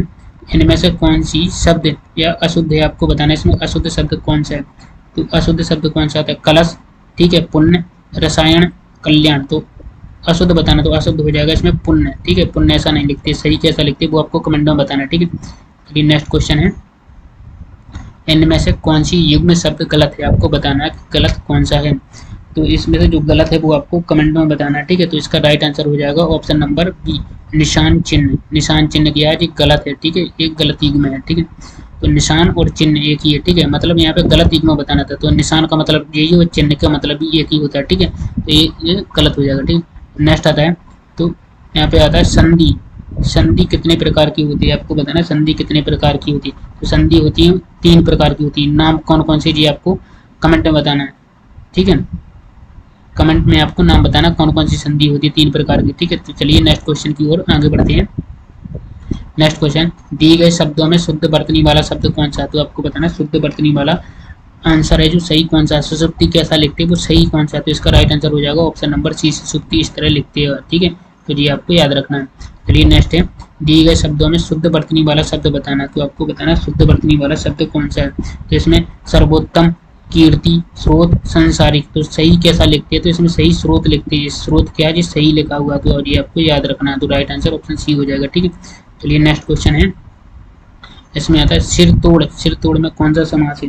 तो आपको बताना है कि सिर तोड़ में कौन सा समास है। तो आपके पास ऑप्शन है करण तत्पुरुष, अपादान तत्पुरुष, संप्रदान तत्पुरुष, कर्म तत्पुरुष। तो इसमें आपको बताना है कि कौन सा सही आंसर है। तो ऑप्शन नंबर हो जाएगा इसका डी, कर्म तत्पुरुष हो जाएगा। ठीक है, सिर तोड़ में कौन सा समास हो जाएगा? कर्म तत्पुरुष हो जाएगा। नेक्स्ट है, महात्मा में कौन सा समास है आपको बताना है। महात्मा, महात्मा में कौन सा समास हो जाएगा? तो इसमें हो जाएगा कर्मधारा। कौन सा राइट आंसर हो जाएगा? ऑप्शन नंबर डी, कर्मधारा हो जाएगा। ठीक है, नेक्स्ट है, इनमें से अलंकार के कौन सा भेद है आपको बताना। अलंकार कौन सा भेद है? छेकानुप्रास, शब्दालंकार, लाटानुप्रास, इनमें से कोई नहीं। तो अलंकार कौन सा होता है? तो अलंकार आपको बताना कि कौन कौन से होते हैं, ये नाम बताना। तो इसमें उनमें से एक प्रकार होता है शब्दालंकार। ठीक है, तो ये आपको एक अलंकार होता है, उनमें से नाम है शब्दालंकार। ठीक है, तो नेक्स्ट क्वेश्चन है, अर्थ अलंकार के कितने भेद है? तो आपको बताना कि अर्थ अलंकार के कितने भेद है। क्वेश्चन है, तो अर्थ अलंकार है, अर्थ अलंकार के कितने भेद है, जो आपको राइट आंसर हो जाएगा ऑप्शन नंबर सी हो जाएगा। तो अर्थ अलंकार कितने भेद होते हैं? 12 भेद होते हैं जी, आपको याद रखना। तो अर्थ अलंकार कितने भेद है? 12 होते हैं। ठीक है, चलिए नेक्स्ट क्वेश्चन की ओर आगे बढ़ते हैं। तो नेक्स्ट क्वेश्चन है, इनमें से रस के कौन सा भेद है? तो आपको बताना रस के कौन से भेद है। तो रस के कौन से भेद है ये आपको बताना है। ठीक है, तो इनमें से रस के कौन से भेद है? तो करण, रूपक, उल्लेख, इनमें से कोई नहीं। तो रस कौन सा है? तो रस का भेद होता है करुण रस। रूपक क्या है? अलंकार है। ठीक है, तो रस कौन सा होता है? करुण रस है, करुण रस होता है एक। ठीक है, तो राइट आंसर ऑप्शन ए हो जाएगा। नेक्स्ट है, स्थान के आधार पर बताइए कि मूर्धन्य व्यंजन कौन से हैं। तो आपको बताना मूर्धन्य व्यंजन कौन कौन से हैं। तो मूर्धन्य व्यंजन बताना है कि आपको कौन कौन से हैं। तो इसमें राइट आंसर हो जाएगा ऑप्शन नंबर सी, अणा और ढा। ढा और अणा क्या है? मूर्धन्य व्यंजन है। ठीक है, ये राइट आंसर ऑप्शन सी हो जाएगा। नेक्स्ट है, तो निम्न में से अल्प प्राण बाण कौन से? तो आपको बताना है कि अल्प प्राण व्यंजन कौन से? जी आपको बताना है कि अल्प प्राण व्यंजन कौन से। तो इसमें राइट आंसर हो जाएगा ऑप्शन नंबर सी, का एवं गा। का और गा क्या है जी? अल्प प्राण व्यंजन है। तो राइट आंसर हो जाएगा ऑप्शन नंबर सी। नेक्स्ट, निम्न में से नासिक के व्यंजन कौन सा? तो आपको बताना नासिक के व्यंजन कौन सा है। तो नासिक मतलब नासिक के व्यंजन कौन सा हो जाएगा? तो अणा हो जाएगा। ठीक है, तो नासिक के व्यंजन हो जाएगा अणा। तो option number D right answer हो जाएगा। ठीक है, नेक्स्ट है, इसमें आता है हिंदी वर्णमाला आयोग बाह्य वर्ण कौन से? तो आयोग बाह्य वर्ण कौन से? तो जी आपको बताना है। ठीक है, तो इनमें से आपको क्या होता है? ई, उ, अंग, आ। तो इसमें राइट आंसर हो जाएगा ऑप्शन नंबर सी, अंग, आ। जी क्या है? अयोग्य बाह्य वर्ण होते हैं। ठीक है, नेक्स्ट है, निम्न में बताइए किस शब्द में द्वित्व व्यंजन है। आपको बताना द्वित्व व्यंजन किस में? पुनाहा में, उत्साह में, इलाहाबाद में, दिल्ली में। द्वित्व व्यंजन किस में हो जाएंगे? तो इसका राइट आंसर हो जाएगा ऑप्शन नंबर डी, दिल्ली में क्या है? द्वित्व व्यंजन है जी, आपको याद रखना, ठीक है। चलिए नेक्स्ट है, निम्न में से कौन सा घोष वर्ण है, आपको बताना निम्न में से कौन सा घोष वर्ण है। घोष वर्ण होता है तो इसमें माँ, माँ क्या है, एक घोष वर्ण है जी, आपको याद रखना। तो right answer option number C हो जाएगा। नेक्स्ट है, कौन सा अमानक वर्ण है, आपको बताना कि कौन सा अमानक वर्ण है। तो अमानक वर्ण हो जाएगा ऑप्शन नंबर सी, भा। भा क्या है, अमानक वर्ण है जी, राइट आंसर हो जाएगा, ठीक है। चलिए नेक्स्ट है, इसमें आता है हिंदी में मूलतः वर्णों की संख्या कितनी है। तो हिंदी में वर्ण कितने होते हैं, तो हिंदी में वर्ण होते हैं 52, ठीक है जी, आपको याद रखना। तो 52 कितने होते हैं, वर्ण होते हैं। नेक्स्ट है, छ, छ ध्वनि किसके अंतर्गत आती है। तो आपको बताना कि छ ध्वनि किसके अंतर्गत आती है। तो छ ध्वनि किसके अंतर्गत आती है, तो जी आपको याद रखना है, तो छ ध्वनि क्या थी, संयुक्त व्यंजन होता है। छात्रा ज्ञान जी क्या है, संयुक्त वर्ण होते हैं, ठीक है जी, आपको याद रखना। चलिए नेक्स्ट है, इसमें आता है ज्ञा। ज्ञा वर्ण किन वर्णों के संयोग से बना है। तो ज्ञा किन वर्णों से योग से बना है, इसका राइट आंसर हो जाएगा ऑप्शन नंबर बी, जा प्लस अणा। जा प्लस अणा से कौन सा शब्द बनता है, ज्ञा बनता है, ठीक है। नेक्स्ट आता है अघोष। अघोष वर्ण कौन सा है, तो आपको बताना है कि अघोष वर्ण कौन सा है। तो अघोष वर्ण हो जाएगा सा। सा कैसा है जी, अघोष वर्ण हो जाएगा जी, आपको याद रखना, ठीक है। चलिए नेक्स्ट है, अब आता है घा। घा का उच्चारण स्थान कौन सा है। तो घा का उच्चारण स्थान आपको बताना कि घा का उच्चारण स्थान कौन सा है। तो घा का उच्चारण स्थान हो जाएगा ऑप्शन नंबर डी, कंठ। घा का उच्चारण स्थान कौन सा हो जाएगा, कंठ हो जाएगा। Right answer option number D हो जाएगा, ठीक है। नेक्स्ट है, जिन शब्दों के अंत में आ आता है उन्हें क्या कहते हैं। तो जिन शब्दों के अंत में आ आता है उन्हें क्या कहते हैं। तो अनुस्वार, अकारांत, अंतरिक्ष, आयोगवाद। तो जिन शब्दों के अंत में आ आता है उन्हें क्या कहते हैं, उन्हें अकारांत कहते हैं। तो ऑप्शन नंबर बी हो जाएगा राइट आंसर। यहाँ पे क्वेश्चन है, पुरोहित में उपसर्ग है, आपको बताना उपसर्ग है। तो उपसर्ग क्या होता है, उपसर्ग शब्द के पहले लगाया जाता है, ठीक है। किसी भी शब्द के पहले जो वाक्य लगता है उसे क्या कहते हैं, उपसर्ग कहते हैं। तो पुरोहित में आपको बताना कौन सा उपसर्ग है, ठीक है। तो ऑप्शन ए है पर, पुरा, ऑप्शन बी है पुर, ऑप्शन सी है पुरस, ऑप्शन डी है पुरा। तो पुरोहित में कौन सा उपसर्ग है, पुरोहित में पुरा हो जाएगा, option number D right answer हो जाएगा, ठीक है। चलिए नेक्स्ट है, अवनत शब्द में प्रयुक्त उपसर्ग है। अवनत में कौन सा हो जाएगा, अवनत में, ठीक है। तो अवनत में अव अलग करेंगे, नत अलग, तो कौन सा हो जाएगा, ऑप्शन नंबर सी हो जाएगा, ठीक है। तो अव हो जाएगा, ये आपको याद रखना। चलिए नेक्स्ट क्वेश्चन है, यहाँ पे आपको बताना कि सावधानी शब्द में प्रयुक्त प्रत्यय है।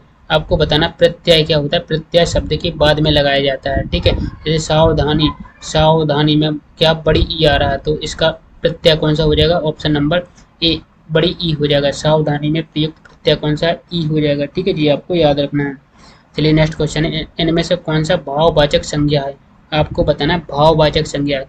श्याम, पानी, बचपन, नदी। तो भाववाचक संज्ञा क्या हो जाएगा, तो ऑप्शन नंबर सी हो जाएगा। बचपन क्या है, भाववाचक संज्ञा जी, आपको याद रखना है। चलिए नेक्स्ट क्वेश्चन है, यहाँ पे आपको बताना शिव। शिव का विशेषण क्या है, आपको बताना कि शिव का विशेषण क्या है। शिवेश, शैल, शिव, शंकर। तो इसका राइट आंसर हो जाएगा ऑप्शन नंबर सी, शिव हो जाएगा। शिव का विशेषण क्या हो जाएगा, शिव हो जाएगा। चलिए नेक्स्ट क्वेश्चन है, भूतकाल के कितने भेद है। आपको बताना कि भूतकाल के कितने भेद है, ये आपको बताना है। तो भूतकाल के कितने भेद होते हैं, 3, 5, 6, 7। तो भूतकाल के कितने भेद होते हैं, तो राइट आंसर हो जाएगा ऑप्शन नंबर सी, 6 होते हैं। भूतकाल के कितने भेद होते हैं, 6 होते हैं जी, आपको याद रखना है। चलिए नेक्स्ट क्वेश्चन है, यहाँ पे पूछा इनमें से अपादान कारक की विभक्ति क्या है। तो अपादान हमने बताया, कर्ता ने कर्म को कर्णम से संपादान के लिए अपादान से अलग होने करते। तो इसमें अपादान कारक की विभक्ति क्या हो जाएगी, तो ऑप्शन नंबर सी हो जाएगा, से हो जाएगा। अपादान कारक की विभक्ति से हो जाएगा, ठीक है जी, आपको याद रखना है।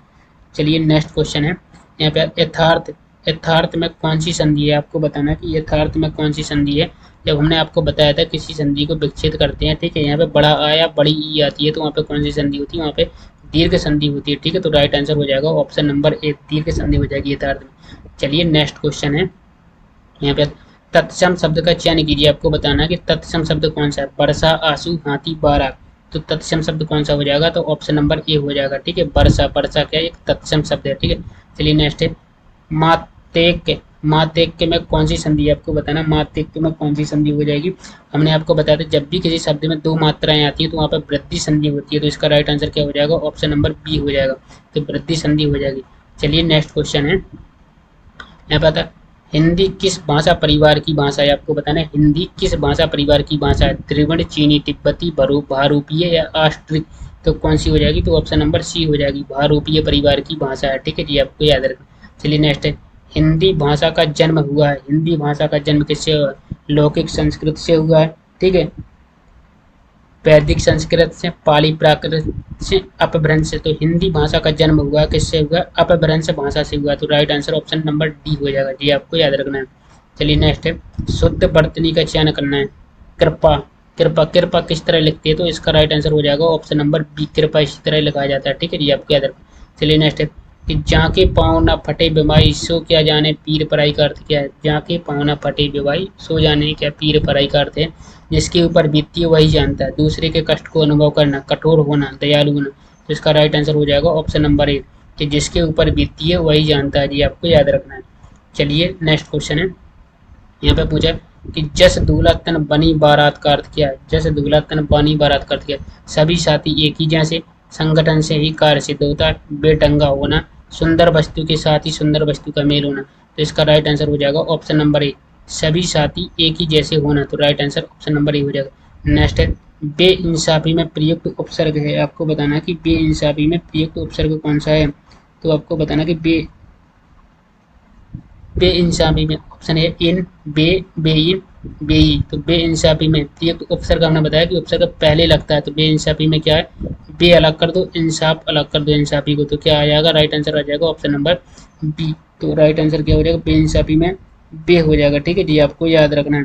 तो चलिए नेक्स्ट क्वेश्चन है, यहाँ पे आता है क्या, बहाव, बहाव शब्द में प्रयुक्त प्रत्यय है। प्रत्यय आपको बताना है कि प्रत्यय बाद में लगता है, तो बह होता है, आवा होता है, आ होता है, हा होता है। तो बहाव में कौन सा हो जाएगा, तो आ हो जाएगा। तो ऑप्शन सी राइट आंसर हो जाएगा। ठीक है, नेक्स्ट है पुरोहित, पुरोहित में उपसर्ग है, आपको बताना पुरोहित में कौन सा उपसर्ग है, पुरस, पुर, पुरा या पुरह।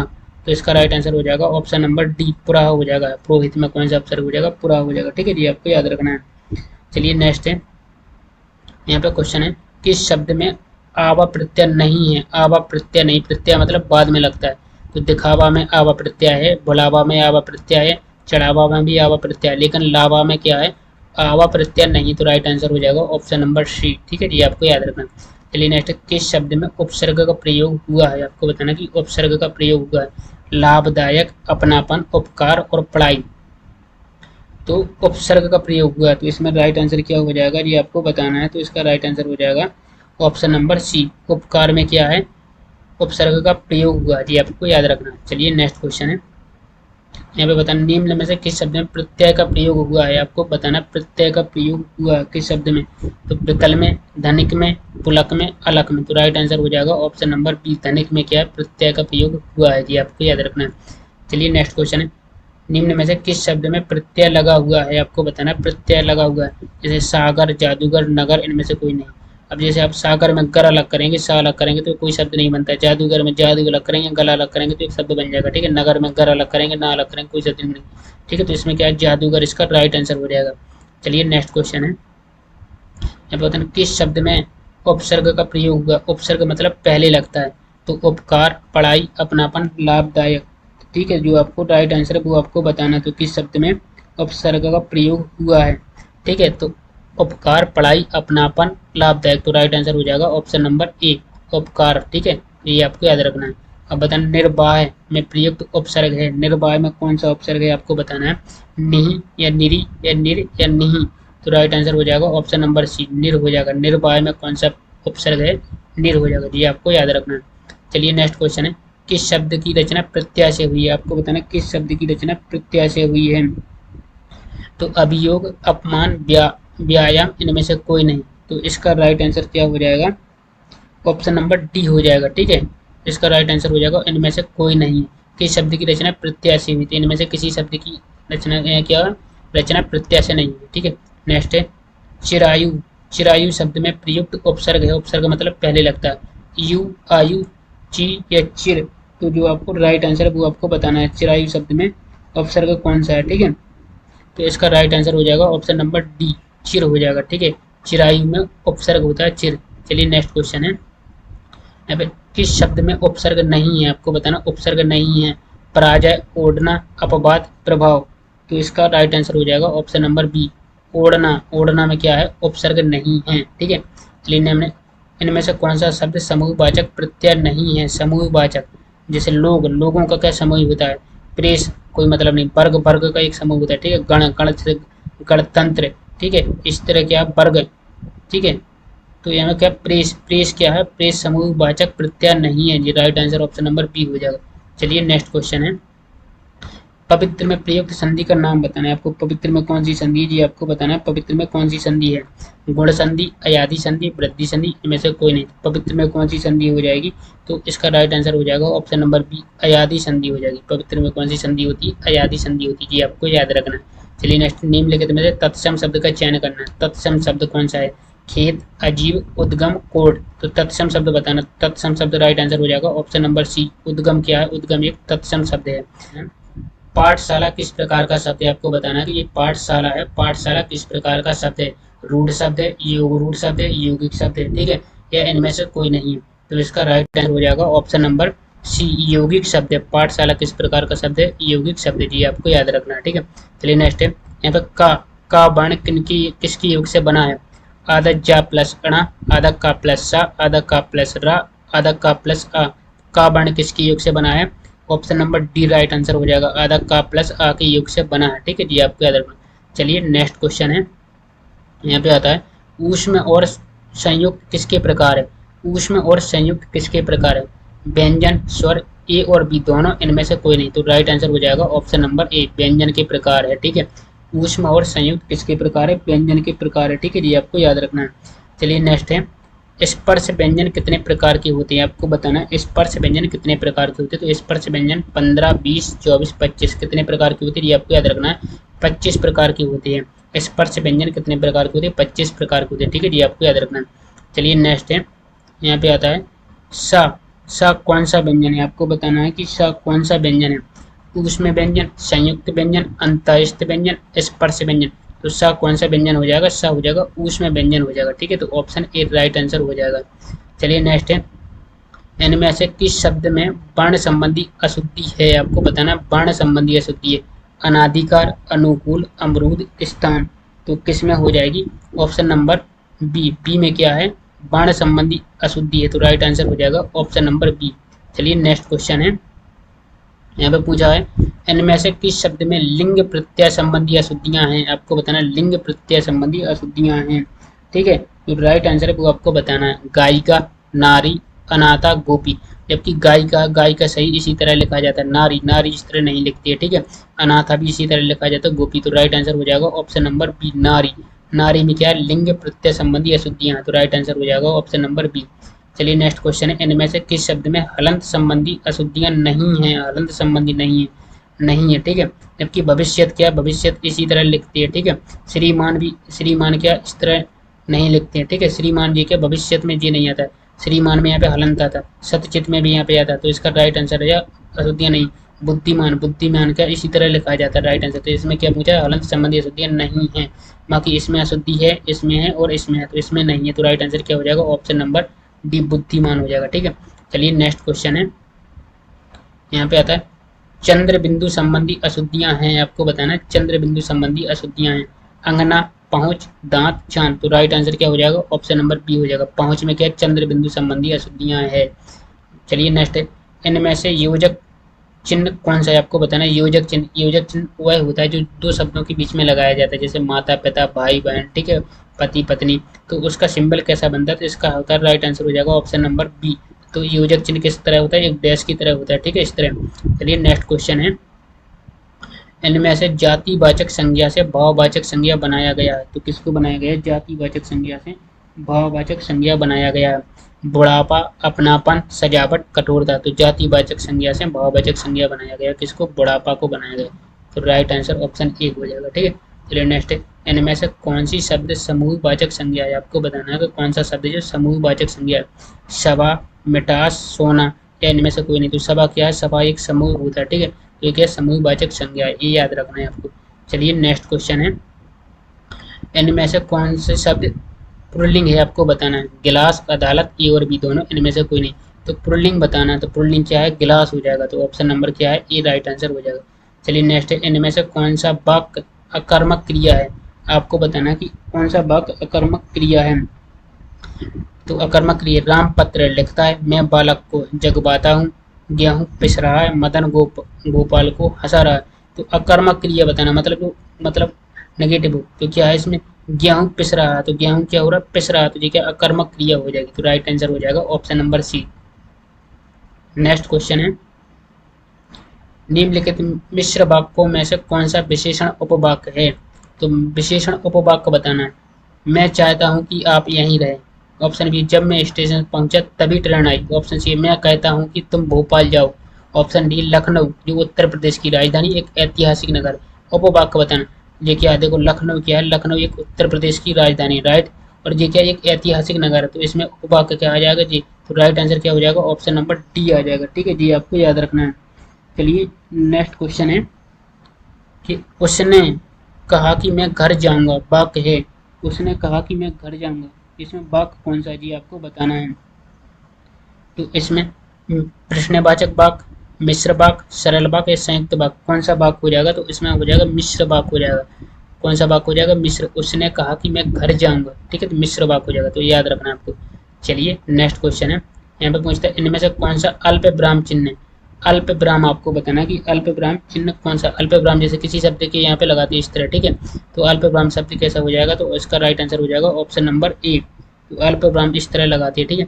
चलिए नेक्स्ट है, निम्नलिखित में कौन सा अर्ध विराम है, अर्ध विराम। अल्प विराम तो अपन इस तरह लगाते हैं, ठीक है, अर्ध विराम होता है एक बिंदी रख के नीचे इस तरह बनता है, ठीक है, तो अर्ध विराम कौन सा हो जाएगा, option number D right answer हो जाएगा, इस तरह बनाते हैं अर्ध विराम, ये आपको याद रखना। चलिए नेक्स्ट क्वेश्चन है, यहाँ पे पूछा है इनमें से उसने, अरे उसने तो कमाल कर दिया। अगर आपको याद रखना, जहां पर इस तरह का सिंबल दिखे आपको सेंटेंस में, अरे उसने तो कमाल कर दिया, ये वहां पर कौन सा चिन्ह होता है, विस्मय होता है, ठीक है, विषम आदि चिन्ह होता है, तो इसका राइट आंसर हो जाएगा ऑप्शन नंबर बी, विस्मय बोधक, ठीक है, तो कौन सा जी वाक्य हो जाएगा, विस्मय बोधक हो जाएगा।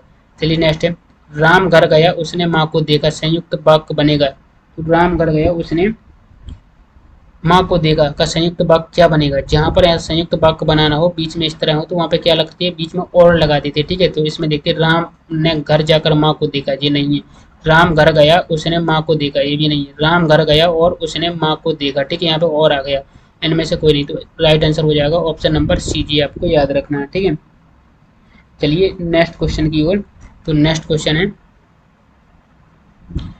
यहाँ पे नेक्स्ट क्वेश्चन है, वह कौन सा व्यक्ति है जिसने जवाहरलाल नेहरू का नाम ना सुना हो, वाक्य बताना।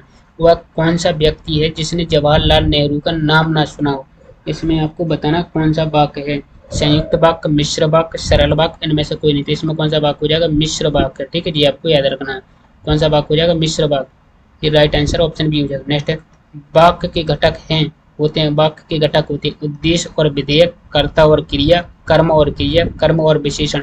तो वाक्य के घटक होते हैं दो, उद्देश्य और विधेय होती है, ठीक है जी, आपको याद रखना है। चलिए नेक्स्ट क्वेश्चन है, यहाँ पर पूछा निम्न में संयुक्त वाक्य कौन सा है। अभी हमने क्या बताया, संयुक्त वाक्य में क्या आता है, बीच में और लग जाता है, तो रूपा चाहती है कि वह नौकरी करे, मतलब इसमें और नहीं है। गीता जिस घर में रहती है बहुत गंदा है, वह खाना खाकर सो गया, उसने खाना खाया और सो गया, इसमें क्या और आया बीच में, तो ये कौन सा वाक्य हो जाएगा, संयुक्त वाक्य हो जाएगा जी, आपको याद रखना है, ठीक है। चलिए नेक्स्ट, निम्न वाक्यों में से मिश्र वाक्य कौन सा है, आपको बताना कि मिश्र वाक्य कौन सा है, ठीक है, तो जो मिश्र वाक्य वो आपको बताना है। तो चोर को देखकर सिपाही पकड़ने दौड़ा। नेक्स्ट, सेठ जानता है कि नौकर ईमानदार है, नेताजी भाषण देकर चले गए, बिजली नहीं थी इसलिए अंधेरा था, तो इसमें राइट आंसर हो जाएगा ऑप्शन नंबर बी, सेठ जानता है कि नौकर ईमानदार है, ये कौन सा वाक्य है, मिश्र वाक्य, जी आपको याद रखना। चलिए नेक्स्ट क्वेश्चन है, निम्न में से कौन सा ब्राह्म चिन्ह नहीं है, आपको बताना कि ब्राह्म चिन्ह नहीं है, तो ब्राह्म चिन्ह नहीं है, तो अल्प विराम, अवतरण, निर्देश चिन्ह, पूर्ण विराम, तो इसमें राइट आंसर हो जाएगा क्या, अवतरण हो जाएगा, तो ऑप्शन नंबर क्या हो जाएगा, बी हो जाएगा, ठीक है, तो जी आपको याद रखना है। चलिए नेक्स्ट क्वेश्चन है, आपको बताना इनमें से कौन सा ब्राह्म चिन्ह ऐसा जो हिंदी में अंग्रेजी से नहीं लिया गया है, यहाँ पे नहीं है, तो नहीं लिया गया, कौन सा ब्राह्म होता है जी, ऑप्शन डी, जो एक डंडा लगाते हैं, ठीक है, ये चिन्ह क्या है, अंग्रेजी से नहीं लिया गया है। चलिए नेक्स्ट क्वेश्चन है, यहाँ पे वाक्य के अशुद्ध भाग का चयन कीजिए, तो वाक्य के अशुद्ध भाग का चयन करना है आपका, कौन सा अशुद्ध भाग, ठीक है, तो इसमें अशुद्ध भाग को चयन करना। राम के धनुष भंग करते ही दूसरे राजाओं के वक्ष पर सांप लौटने लगे, कोई त्रुटि नहीं। तो इसमें आपको बताना है, ठीक है, वाक्य का अशुद्ध भाग का चयन करना है। तो इसका अशुद्ध भाग का चयन क्या हो जाएगा, ऑप्शन नंबर सी हो जाएगा, वक्ष पर सांप लौटने लगे, ये क्या हो जाएगा, अशुद्ध भाग हो जाएगा, ठीक है। चलिए नेक्स्ट है, वाक्य के अशुद्ध भाग का चयन करना। तुम कक्षा में आते हो, कोई त्रुटि नहीं है, साथ क्यों नहीं लाते, तो तुम्हारी पुस्तक, इसमें ऑप्शन डी राइट आंसर हो जाएगा, तो तुम्हारी पुस्तक, ये क्या अशुद्ध भाग है, वाक्य है, ठीक है। चलिए नेक्स्ट क्वेश्चन है, यहाँ पे समुद्र मंथन करना का अर्थ है, समुद्र मंथन करना का अर्थ है घोर तप करना, कठोर परिश्रम करना, दृढ़ प्रतिज्ञा करना, उद्देश्य को प्राप्त करना, ठीक है। तो इसका राइट आंसर हो जाएगा ऑप्शन नंबर बी, कठोर परिश्रम करना। जब कठोर परिश्रम किया तभी तो अमृत निकला समुद्र मंथन में, तो क्या हो जाएगा, समुद्र मंथन करना का अर्थ होता है कठोर परिश्रम करना। चलिए नेक्स्ट है, विरोध करने के लिए सही मुहावरा है, विरोध करना के लिए सही मुहावरा है, सिर झुकाना, सिर उठाना, सिर काटना, या सिर कटाना, सिर चढ़ाना, क्या हो जाएगा, तो इसका राइट आंसर हो जाएगा ऑप्शन नंबर बी, सिर उठाना। सिर उठाना क्या है, विरोध करना के लिए सही मुहावरा है सिर उठाना। तो क्वेश्चन है, नाश कर देने के लिए सही मुहावरा है, आपको बताना कि नाश कर देने के लिए सही मुहावरा बताना है। ऑप्शन ए, पानी में आग लगाना, पानी भरना, पानी फेर देना, पानी पानी होना, ठीक है। तो जो राइट आंसर है वो आपको बताना है। तो नाश कर देना के लिए सही मुहावरा है क्या, इसका राइट आंसर हो जाएगा ऑप्शन नंबर बी, पानी भरना, ठीक है, पानी भरना हो जाएगा। नाश कर देने के लिए सही मुहावरा क्या हो जाएगा, ऑप्शन बी, पानी भरना, ठीक है। नेक्स्ट है, क्या रहीमन पानी राखिए बिन पानी सब सून में कौन सा अलंकार है, आपको बताना है, रहीमन पानी राखिए बिन पानी सब सून में कौन सा अलंकार है, यमक अलंकार है, श्लेष अलंकार है, अतिशयोक्ति अलंकार है, अनुप्रास अलंकार है। तो इसमें क्या है, रहीमन पानी राखिए बिन पानी सब सून, तो इसका राइट आंसर हो जाएगा ऑप्शन नंबर बी, क्या श्लेष अलंकार हो जाएगा। इसमें कौन सा है, श्लेष अलंकार हो जाएगा, ये आपको याद रखना है। चलिए नेक्स्ट क्वेश्चन है, यहाँ पे आता है नेक्स्ट क्वेश्चन, जुगुत्सा, क्या जुगुत्सा कौन सी रस का स्थायी भाव है, आपको बताना है कि जुगुत्सा कौन सी रस का स्थायी भाव है, बीभत्स रस, अद्भुत रस, करुण रस, शांत रस। तो राइट आंसर है ऑप्शन नंबर ए, बीभत्स रस का स्थायी भाव है, ये आपको याद रखना है। चलिए नेक्स्ट है, छंद की रचना किसके द्वारा होती है, छंद की रचना किसके द्वारा होती है, ये आपको बताना है, स्वर के समायोजन से, गणों के समायोजन से, ध्वनियों के समायोजन से, इनमें से कोई नहीं। तो जो आपको राइट आंसर वो आपको बताना है। तो इसका राइट आंसर हो जाएगा ऑप्शन नंबर ए, स्वर के समायोजन से होती है, क्या छंद की रचना किससे होती है, स्वर के समायोजन से होती है। तो राइट आंसर ऑप्शन ए हो जाएगा, ठीक है। चलिए नेक्स्ट क्वेश्चन है, यहाँ पे आता है भ्रमर गीत, भ्रमर गीत के रचयिता कौन है, आपको बताना है कि भ्रमर गीत के रचयिता कौन है। तो option A Vidyapati, option B है शिव सिंह, ऑप्शन सी है सूरदास, ऑप्शन डी है घनानंद। तो भ्रमर गीत के रचयिता कौन हो जाएंगे, भ्रमर गीत के रचयिता है Surdas, option C right answer हो जाएगा, जी आपको याद रखना। चलिए नेक्स्ट है, यहाँ पे प्राण प्रिया, प्राण प्रिया का सही समानार्थी शब्द है, प्राण प्रिया का सही समानार्थी शब्द क्या है, सहचरी, संगिनी, प्रेमिका या अर्धांगिनी। तो प्राण प्रिया का सही समानार्थी शब्द होता है अर्धांगिनी होता है, तो ऑप्शन डी राइट आंसर हो जाएगा, ठीक है जी, आपको याद रखना है। चलिए नेक्स्ट क्वेश्चन है, तो यहाँ पे आपको राइट आंसर हो जाएगा, दुरित दुख दैन्य न थे जब ज्ञात, दुरित दुख दैन्य न थे जब ज्ञात, अपरिचित जरा मरण भ्रूपात पंक्ति के रचनाकार है, आपको बताना है इसके रचनाकार कौन है, सूर्यकांत त्रिपाठी निराला, महादेवी वर्मा, सुमित्रानंदन पंत, जयशंकर प्रसाद। तो राइट आंसर हो जाएगा इसका option number C, Sumitranandan Pant हो जाएंगे, ठीक है। कि दुरित दुख दैन न थे जब ज्ञात, अपरिचित जरा मरण भूपात पंक्ति के रचनाकार सुमित्रानंदन पंत, जी आपको याद रखना है, ठीक है, ऑप्शन सी राइट आंसर है। नेक्स्ट है, दिए गए विकल्पों में मारुत का सही, मारुत का पर्यायवाची बताना, आपको मारुत का पर्यायवाची क्या हो जाता है, देवता, वायु, पृथ्वी, तालाब। तो जो राइट आंसर है वो आपको बताना, तो क्या हो जाएगा, ऑप्शन नंबर बी हो जाएगा, जी आपको याद रखना। तो राइट आंसर हो जाएगा वायु, ठीक है। चलिए नेक्स्ट क्वेश्चन है, यहाँ पे आता है सुहाग, सुहाग के नुपुर के रचयिता हैं, आपको बताना है सुहाग के नुपुर के रचयिता कौन है, जी आपको बताना है। तो ऑप्शन ए है Premchandra, option B Mohan Rakesh, option C Nirala, option D Amritlal Nagar. तो सुहाग के नुपुर के रचयिता कौन हो जाएंगे, निराला हो जाएंगे, ठीक है। तो राइट आंसर हो जाएगा ऑप्शन नंबर सी, जी आपको याद रखना है। चलिए नेक्स्ट है, ए आई ओ औ कौन सा स्वर है, ए आई ओ औ कौन सा स्वर है, दीर्घ स्वर, संयुक्त स्वर, हास्य स्वर, इनमें से कोई नहीं। तो आपको बताना कौन से स्वर हो जाएंगे, ये संयुक्त स्वर हो जाएंगे, ठीक है। तो option number B right answer हो जाएगा। ए आई ओ औ संयुक्त स्वर है, ठीक है, ये आपको याद रखना है। चलिए नेक्स्ट है, यहाँ पे उ औ के उच्चारण स्थान है। उ औ के उच्चारण स्थान क्या है? तो कंठ, दंत, ओंठों या होस्ट। तो राइट आंसर हो जाएगा ऑप्शन नंबर सी, ओंठों हो जाएगा, ठीक है। उ औ के उच्चारण स्थान है ओंठों। अब बताना है मात्राएं कितने प्रकार की होती हैं, आपको बताना है मात्राएं कितने प्रकार की होती हैं। 5 7 3 2। तो मात्राएं कितने प्रकार की होती हैं ये आपको बताना। तो मात्राएं कितने प्रकार की? 3 मात्राएं होती हैं। कौन कौन से नाम आपको कमेंट में बताना। चलिए नेक्स्ट क्वेश्चन है, ये भी बताना है हिंदी में व्यंजन वर्णों की संख्या कितनी है। तो हिंदी में व्यंजन वर्णों की संख्या कितनी है ये आपको बताना। तो हिंदी में व्यंजन वर्णों की संख्या 25 29 31 33 कितनी हो जाएगी? 33 हो जाएगी, ये आपको याद रखना। नेक्स्ट है का। का वर्ग का उच्चारण स्थान है। का वर्ग का उच्चारण स्थान है कंठ, दंत, मूर्धा, ओष्ठ। तो क्या हो जाएगा? का वर्ग का उच्चारण स्थान हो जाएगा का। तो का वर्ग का उच्चारण स्थान आपको बताना है क्या हो जाएगा। तो इसका राइट आंसर हो जाएगा ऑप्शन नंबर ए, कंठ हो जाएगा। का वर्ग का उच्चारण स्थान क्या है? कंठ हो जाएगा, ठीक है। चलिए नेक्स्ट है पा।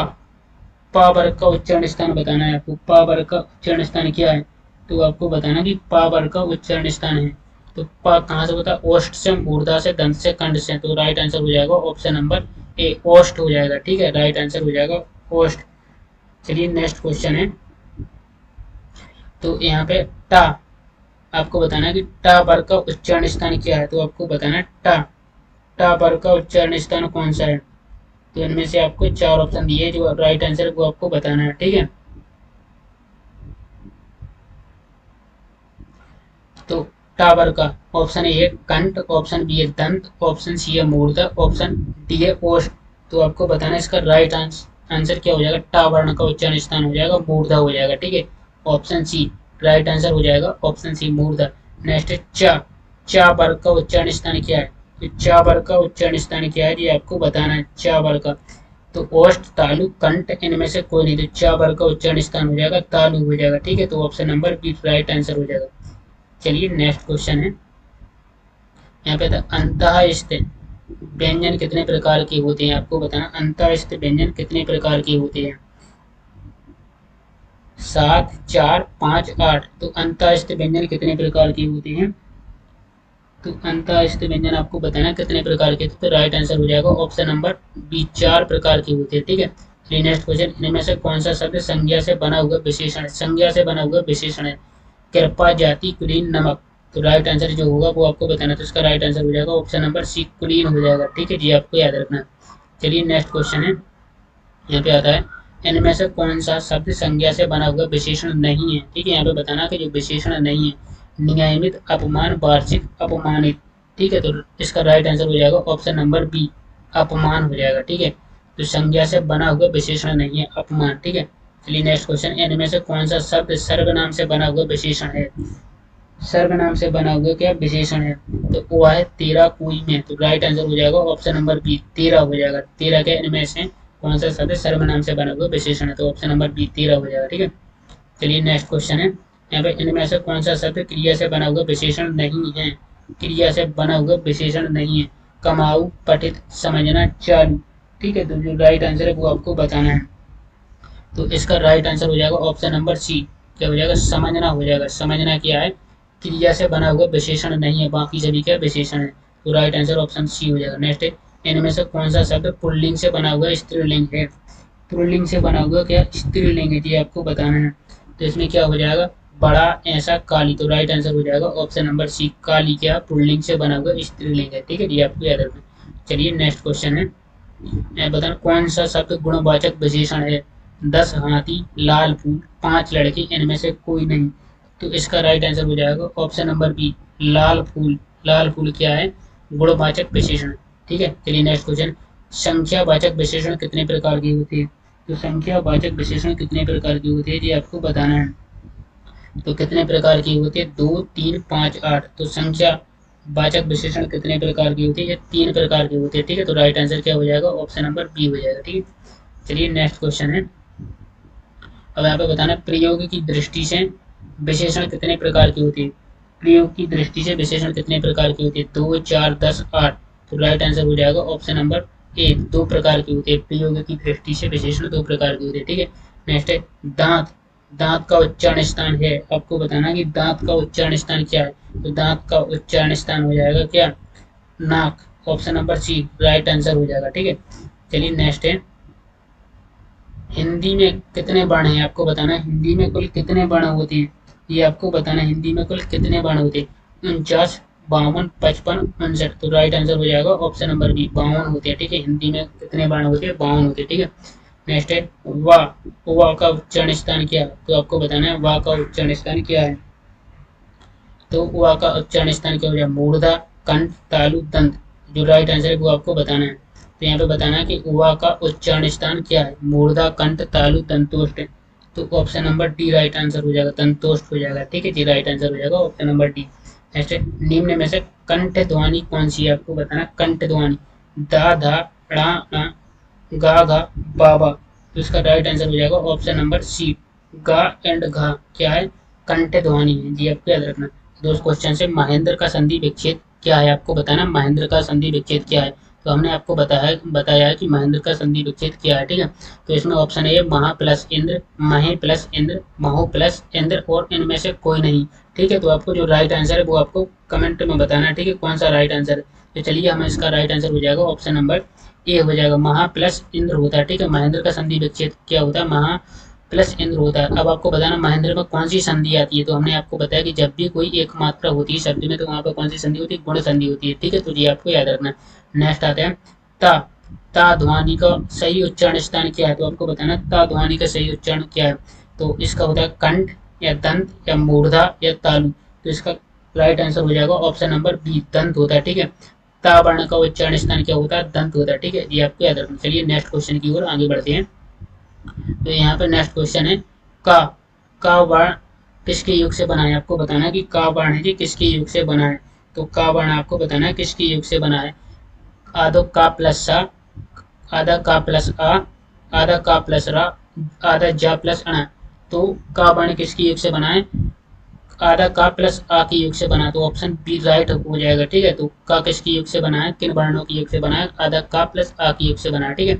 नेक्स्ट आता है यहाँ पे है सा, सा कौन सा व्यंजन है, आपको बताना है कि सा कौन सा व्यंजन है, ऊष्म व्यंजन है, संयुक्त व्यंजन है, स्पर्श व्यंजन है, अंतःस्थ व्यंजन है। तो सा कौन सा व्यंजन हो जाएगा, सा हो जाएगा ऊष्म व्यंजन हो जाएगा, ठीक है। ये आपको याद रखना। तो राइट आंसर हो जाएगा ऑप्शन नंबर ए।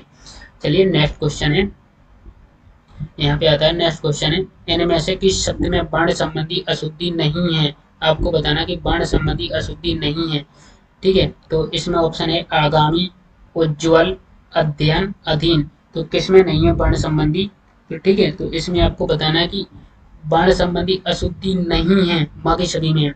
तो आगामी में अशुद्धि है, ठीक है, आगामी ऐसा नहीं लिखते। उज्ज्वल में अशुद्धि है, ठीक है, ऐसा नहीं लिखते। अध्ययन में भी है। तो अधीन, अधीन क्या है, अधीन ये राइट आंसर हो जाएगा। वर्ण संबंधी अशुद्धि नहीं है मतलब अधीन सही है, अधीन इसी तरह लिखती है, ठीक है। अध्ययन ऐसा नहीं लिखती है, ठीक है। उज्ज्वल भी ऐसा नहीं लिखते, आगामी भी ऐसा नहीं लिखा जाता। तो राइट आंसर हो जाएगा ऑप्शन नंबर डी, ठीक है। ये आपको याद रखना है। चलिए नेक्स्ट है इनमें से किस शब्द में समाज संबंधी अशुद्धियां हैं, आपको बताना समाज संबंधी अशुद्धियां हैं तो किस शब्द में हो जाएंगी, ठीक है। तो एकलौता, एक तारा, निर्दोष, आत्मा पुरुष। तो किस में हो जाएंगी समाज संबंधी अशुद्धियां हैं। तो इसका राइट आंसर हो जाएगा ऑप्शन नंबर बी, एक तारा। एक तारा में क्या है, समाज संबंधी अशुद्धियां हैं, ठीक है जी, आपको याद रखना है। तो इसका राइट आंसर हो जाएगा ऑप्शन नंबर बी। चलिए नेक्स्ट क्वेश्चन है, यहाँ पे आता है इनमें से किस शब्द में हलंत संबंधी अशुद्धियां नहीं है, आपको बताना कि हलंत संबंधी अशुद्धियां नहीं है, ठीक है। हलंत संबंधी अशुद्धियां नहीं है।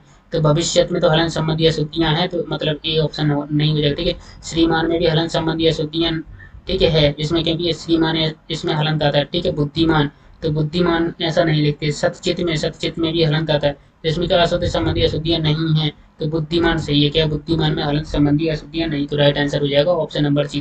चलिए नेक्स्ट क्वेश्चन, इनमें से किस शब्द में चंद्र बिंदु संबंधी अशुद्धियां है, आपको बताना कि चंद्र बिंदु संबंधी अशुद्धियां।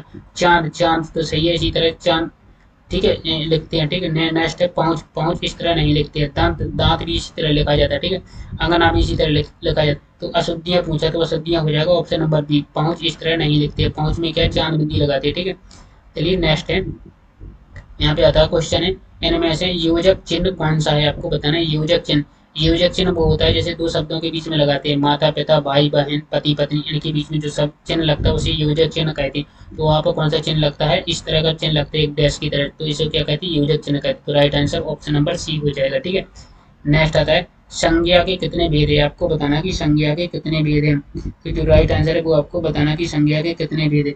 तो 5, 7, 8, 10, तो संज्ञा के कितने भेद होते हैं, 5 होते हैं जी। आपको याद रखना, नाम आपको पता हो तो आप कमेंट में बता सकते हैं कौन कौन से नाम है। संज्ञा के 5 भेद होते हैं। ठीक है जी, आपको याद रखना।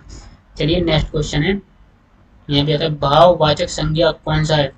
तो लंबाई, सभा, घर, श्याम, तो भाववाचक बताना। तो भाववाचक संज्ञा कौन सा है, तो राइट आंसर हो जाएगा ऑप्शन नंबर ए, लंबाई। क्या है, लंबाई एक भाववाचक संज्ञा। ठीक है, चलिए नेक्स्ट क्वेश्चन है, इनमें से कौन सी शब्द पुल्लिंग है, आपको बताना कौन सा शब्द पुल्लिंग है।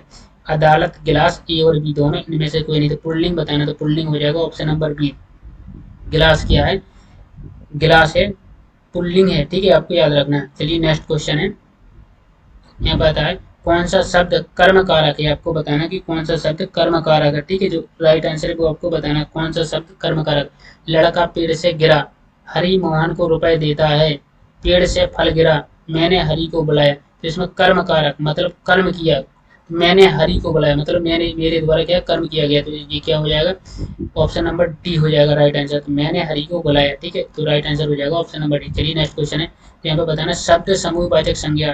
तो समूहवाचक संज्ञा कौन सा है, तो मिठास, मिठास में कोई समूह नहीं होता, तो ऑप्शन ए नहीं होगा। ठीक है, सोना में भी कोई समूह नहीं होता है। सभा, सभा में एक समूह होता है। ठीक है, सभा क्या समूह होता है। तो राइट आंसर क्या हो जाएगा, ऑप्शन नंबर सी हो जाएगा। ठीक है, ये आपको याद रखना है। चलिए नेक्स्ट क्वेश्चन की ओर, तो नेक्स्ट क्वेश्चन है, आपको बताना है इनमें से कौन सा जातिवाचक संज्ञा से भाववाचक संज्ञा बनाया गया है।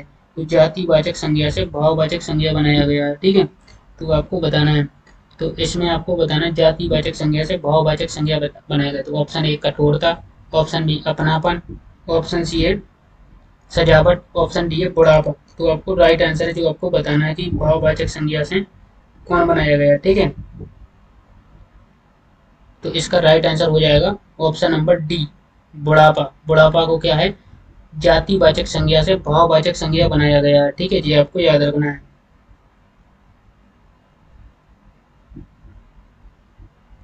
चलिए नेक्स्ट क्वेश्चन है, सर्वनाम की कितने भेद होते हैं, आपको बताना है सर्वनाम के कितने भेद होते हैं जी। आपको बताना है सर्वनाम के कितने भेद होते हैं, 11, 12, 13, 15। तो सर्वनाम के कितने भेद होते हैं, तो 11 होते हैं जी। आपको याद रखना है सर्वनाम के कितने भेद होते हैं, 11 होते हैं। ठीक है, तो राइट आंसर ए हो जाएगा।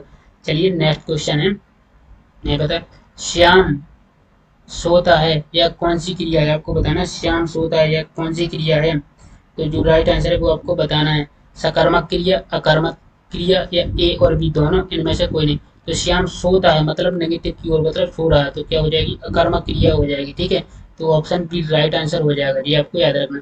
चलिए नेक्स्ट क्वेश्चन है, यहाँ पे धातु कितने प्रकार, धातु के कितने भेद है, आपको बताना कि धातु के कितने भेद है, 8, 5, 3, 2। तो धातु के कितने भेद होती है, धातु के 2 भेद होती है। ठीक है, जो नाम है वो आपको कमेंट में बताना है धातु के कौन कौन से 2 भेद है। ठीक है, चलिए नेक्स्ट क्वेश्चन है, यहाँ पे आता है इनमें से कौन सी शब्द तत्सम से हिंदी बनाया गया, आपको बनाना तत्सम से हिंदी बनाया गया। तो सूची, कोमल, आम, घोटक। तो इसमें किसको तत्सम से हिंदी बनाया गया, आम को बनाया गया। तो राइट आंसर क्या हो जाएगा, ऑप्शन नंबर सी हो जाएगा। ठीक है, चलिए नेक्स्ट है, इनमें से कौन सी शब्द कालवाचक अव्यय है, आपको बताना कालवाचक अव्यय है। तो कालवाचक अव्यय है वो आपको बताना है। ठीक है, तो इसमें आपको ऑप्शन ए, वह कहाँ जाएगा, वह पेड़ के नीचे है। अब ए, अब से ऐसी बात नहीं होगी, सोहन उधर गए। तो इसका राइट आंसर हो जाएगा ऑप्शन नंबर सी। ठीक है, अब से ऐसी बात नहीं होगी, ये क्या है, कालवाचक अव्यय है। ठीक है, चलिए नेक्स्ट क्वेश्चन है, यहाँ पे आता है स्त्री पुरुष का जोड़ा क्या कहलाता है, आपको बताना कि स्त्री पुरुष का जोड़ा होता है उसे क्या कहते हैं, माननीय कहते हैं, प्रियदर्शी कहते हैं, दंपति कहते हैं, विधुर कहते हैं। तो स्त्री पुरुष के जोड़ा को क्या कहा जाता है, दंपति कहा जाता है। जी आपको याद रखना है। ठीक है, तो राइट आंसर ऑप्शन सी हो जाएगा। ठीक है, नेक्स्ट है, इनमें से चोर का पर्यायवाची शब्द कौन सा है, आपको बताना है चोर का पर्यायवाची शब्द कौन सा है। जो राइट आंसर है वो आपको बताना है। ठीक है, शशि, धनद, मोशक, बेशक। तो आपको बताना है चोर का पर्यायवाची। तो इसका राइट आंसर हो जाएगा ऑप्शन नंबर सी, मोशक हो जाएगा। ठीक है जी, आपको याद रखना। चलिए नेक्स्ट है, यहाँ पे आता है कान कतरना मुहावरे का अर्थ है, कान कतरना मुहावरे का अर्थ है बहुत आदर करना। ठीक है, बहुत तेज दौड़ना, सोच विचार में पड़ना, बहुत चालाक होना, तो कान कतरना मुहावरे का अर्थ हो जाएगा बहुत चालाक होना। Option number D right answer हो जाएगा। ठीक है जी, आपको याद रखना। चलिए नेक्स्ट है आत्मा। क्या आत्मा का विपरीतार्थक शब्द क्या है? आत्मा का विपरीतार्थक शब्द है अनात्मा, अमीर, अनादर। तो आत्मा का क्या होता है? अनात्मा होता है। ठीक है जी, आपको याद रखना है, आत्मा का अनात्मा होता है। चलिए नेक्स्ट क्वेश्चन है, यहाँ पे पूछा है तरुण। तरुण का विपरीतार्थक शब्द क्या है? तरुण का विपरीतार्थक होता है मंद होता है, वृद्ध होता है, सुस्त होता है। तो तरुण का होता है वृद्ध होता है। ठीक है जी, आपको याद रखना, तरुण शब्द का विपरीतार्थक शब्द कौन सा होता है? वृद्ध होता है। ठीक है, चलिए नेक्स्ट है इनमें से कौन सी विपरीतार्थक शब्द पतझड़ का अर्थ है? तो पतझड़ का विपरीतार्थक शब्द क्या होता है? विस्तार होता है, शीतल होता है, बसंत होता है, सर्दी होता है। तो पतझड़ का होता है बसंत होता है। ठीक है जी, आपको याद रखना, पतझड़ का विलोम बसंत होता है। ठीक है जी, याद रखना। चलिए नेक्स्ट क्वेश्चन है, यहाँ पे पूछा इनमें से कौन सा शब्द शुद्ध है? आपको बताना शुद्ध शब्द कौन सा है। भस्म होता है, चिन्ह है, प्राण है, हिंदू है। तो शुद्ध शब्द कैसा लिखते हैं? प्राण। प्राण सही है, प्राण इसी तरह लिखा जाता है। ठीक है, तो राइट आंसर ऑप्शन सी हो जाएगा। नेक्स्ट है ग्रीस। ग्रीस में कौन सा संधि है? आपको बताना, हमने आपको बताया था कि जहाँ पर विच्छेद करने पर बड़ा आ या बड़ी ई आता है वहाँ पर कौन सी संधि होती है, कौन सी होती है? तो ग्रीस में कौन सी संधि हो जाएगी? ऑप्शन बी हो जाएगा, दीर्घ संधि है। ठीक है, राइट आंसर ऑप्शन बी हो जाएगा। नेक्स्ट है सिर तोड़। सिर तोड़ में कौन सा समास है? आपको बताना सिर तोड़ में कौन सा समास है। संप्रदान तत्पुरुष, करण तत्पुरुष, अपादान तत्पुरुष, कर्म तत्पुरुष। तो इसमें कौन सा हो जाएगा सिर तोड़ में? ऑप्शन नंबर डी हो जाएगा, कर्म तत्पुरुष समास हो जाएगा। तो राइट आंसर हो जाएगा ऑप्शन नंबर डी। चलिए नेक्स्ट है महात्मा। महात्मा में कौन सा समास है? महात्मा में आपको बताना है कौन सा समास है। अव्ययभाव समास, बहुब्रीहि समास, तत्पुरुष समास, कर्मधारय समास। महात्मा में कौन सा समास हो जाएगा? तो महात्मा में हो जाएगा कर्मधारय समास। तो ऑप्शन डी राइट आंसर हो जाएगा। ठीक है, अर्थालंकार के कितने भेद है? ठीक है, आपको बताना भेद बताना, तो अर्थालंकार के कितने भेद हो जाएंगे? तो ऑप्शन आपके पास है A 11, option B 12, option C 14, option D है 18। तो इसका राइट आंसर हो जाएगा ऑप्शन नंबर बी। तो कितना हो जाएगा? 12 हो जाएगा। ठीक है जी, आपको याद रखना अर्थालंकार के कितने भेद होते हैं? 12। ठीक है, नेक्स्ट है इनमें से रस कि कौन सा भेद है? आपको बताना है रस है, रस का कौन सा भेद है? ठीक है, ऑप्शन ए है उल्लेख, ऑप्शन बी करुण, ऑप्शन सी रूपक, ऑप्शन डी है इनमें से कोई नहीं। तो इसका करेक्ट आंसर हो जाएगा ऑप्शन नंबर बी। करुण क्या है? एक रस का भेद है। ठीक है जी, आपको याद रखना। चलिए नेक्स्ट क्वेश्चन है, नेक्स्ट क्वेश्चन है इसमें इनमें से अलंकार की कौन सा विधि? आपको बताना अलंकार कौन सा है। ठीक है, जो ऑप्शन दिए इनमें से आपको अलंकार बताना है। ऑप्शन ए छेक अनुप्रास, ऑप्शन बी लाटानुप्रास, ऑप्शन सी है शब्द अलंकार, ऑप्शन डी इनमें से कोई नहीं। तो इसका करेक्ट आंसर हो जाएगा ऑप्शन नंबर सी शब्द अलंकार। क्या है? एक अलंकार का भेद होता है। ठीक है जी, आपको याद रखना। नेक्स्ट है वर्तमान में हिंदी का प्रचलित रूप है। आपको बताना है कि वर्तमान में हिंदी का प्रचलित रूप क्या है। ब्रजभाषा है, देवनागरी है, अवधी है, खड़ी बोली। तो वर्तमान में क्या है? तो वर्तमान में हो जाएगा खड़ी बोली। ठीक है, तो ऑप्शन डी राइट आंसर हो जाएगा, आपको याद रखना है। चलिए नेक्स्ट क्वेश्चन है, यहाँ पे हिंदी। हिंदी की आदि जननी है, आपको बताना हिंदी की आदि जननी है पाली, अपभ्रंश, संस्कृत या प्राकृत। तो हिंदी की आदि जननी कौन है? तो हो जाएगा संस्कृत। ठीक है, तो ऑप्शन सी राइट आंसर हो जाएगा जी, आपको याद रखना है। चलिए नेक्स्ट है कौन सा अमानक वर्ण है? आपको बताना है कि इनमें से कौन सा अमानक वर्ण है। आपके पास चार ऑप्शन है वा, का, धा, खा। तो अमानक वर्ण बताना, तो राइट आंसर हो जाएगा ऑप्शन नंबर ए। तो भा हो जाएगा कि ठीक है, तो अमानक वर्ण कौन सा हो जाएगा? भा हो जाएगा। चलिए नेक्स्ट क्वेश्चन है, यहाँ पे आता है छ। छ ध्वनि किसके अंतर्गत आती है? आपको बताना कि छ छत्री है, ये ध्वनि किसके अंतर्गत आती है? घोष वर्ण की, संयुक्त वर्ण की, तालव्य वर्ण की या मूल स्वर की। तो छ कैसा आता है? तो आपको बताना है छ और त्रा और ज्ञा ये कौन से संयुक्त वर्ण होते हैं। तो इसका राइट आंसर हो जाएगा ऑप्शन नंबर बी जी, आपको याद रखना कौन कौन सी छ, त्रा और ज्ञा ये ध्वनि कौन किसके अंतर्गत आती है? संयुक्त वर्ण के अंदर आती है। ठीक है, चलिए नेक्स्ट है ज्ञा। ज्ञा वर्ण किन वर्णों के संयुक्त से बना है? आपको बताना है कि किन वर्णों के युग से संयोग से बना है। ठीक है, आधा जा प्लस अणा, जा प्लस दा, जा प्लस न्या और जा प्लस अणा। तो किससे मिलकर बना है? तो ऑप्शन नंबर ए हो जाए आधा जा प्लस अणा से मिलकर क्या बनता है? ज्ञा बनता है। ठीक है जी, आपको याद रखना है। चलिए नेक्स्ट है, यहाँ पे आता है अघोष वर्ण कौन सा है? आपको बताना है कि अघोष वर्ण कौन सा है। अघोष वर्ण बताना कि आपको कौन सा है। ठीक है, तो इसमें आपके पास ऑप्शन है जा, सा, हा, आ। तो अघोष वर्ण बताना, तो इसमें राइट आंसर हो जाएगा ऑप्शन नंबर बी सा हो जाएगा। तो अघोष वर्ण कौन सा है? सा हो जाएगा। ठीक है जी, आपको याद है। चलिए नेक्स्ट है जिन शब्दों के अंत में आ आता है। ठीक है, जिन शब्दों के अंत में छोटा आ आता है उन्हें क्या कहते हैं? तो आपको बताना उन्हें क्या कहते हैं, अयोगवाय कहते हैं, अकारांत कहते हैं, अनुस्वार कहते हैं, अंतःस्थ कहते हैं। तो इसका राइट आंसर हो जाएगा ऑप्शन नंबर बी, अकारांत कहते हैं। ठीक है जी, आपको याद रखना है जिन शब्दों के अंत में छोटा आ आता है उन्हें क्या कहते हैं, अकारांत कहते हैं। ठीक है, चलिए नेक्स्ट क्वेश्चन की ओर। अब देखो हमने अभी आपको बताया कि छह छत्री, छह छत्री, छह वर्ण किसके योग से बना है, आपको बताना है कि ये संयुक्त वर्ण है किसके योग से बना है। ठीक है, आधो का प्लस छह, आधा का प्लस सा, आधा का प्लस सा, आधा का प्लस छह, तो किसके योग से बना है जी आपको बताना है। तो इसमें राइट आंसर हो जाएगा ऑप्शन नंबर सी, आधा का और सा, इतने के योग से क्या बनता है, छह छत्री बनता है जी, आपको याद रखना है। ठीक है, चलिए नेक्स्ट है, निम्नलिखित में कौन सा स्वर नहीं है, आपको बताना है कि जो स्वर नहीं है वो आपको बताना है। छोटा ऊ, अणा, ए, आ, तो स्वर कौन सा नहीं है, तो अणा हो जाएगा। ठीक है, ऑप्शन बी राइट आंसर हो जाएगा। चलिए नेक्स्ट क्वेश्चन है, यहाँ पे आता है इनमें से कौन सा पास स्वर है, आपको बताना कि पास स्वर कौन सा है। तो ठीक है, छोटा ई, डा, आ और ज, तो आपको बताना कि पास स्वर कौन सा है। ठीक है, तो पास स्वर बताना, तो इसमें आपका राइट आंसर हो जाएगा ऑप्शन नंबर सी, बड़ा आ क्या हो जाएगा, पास स्वर है। ठीक है जी, आपको याद रखना है।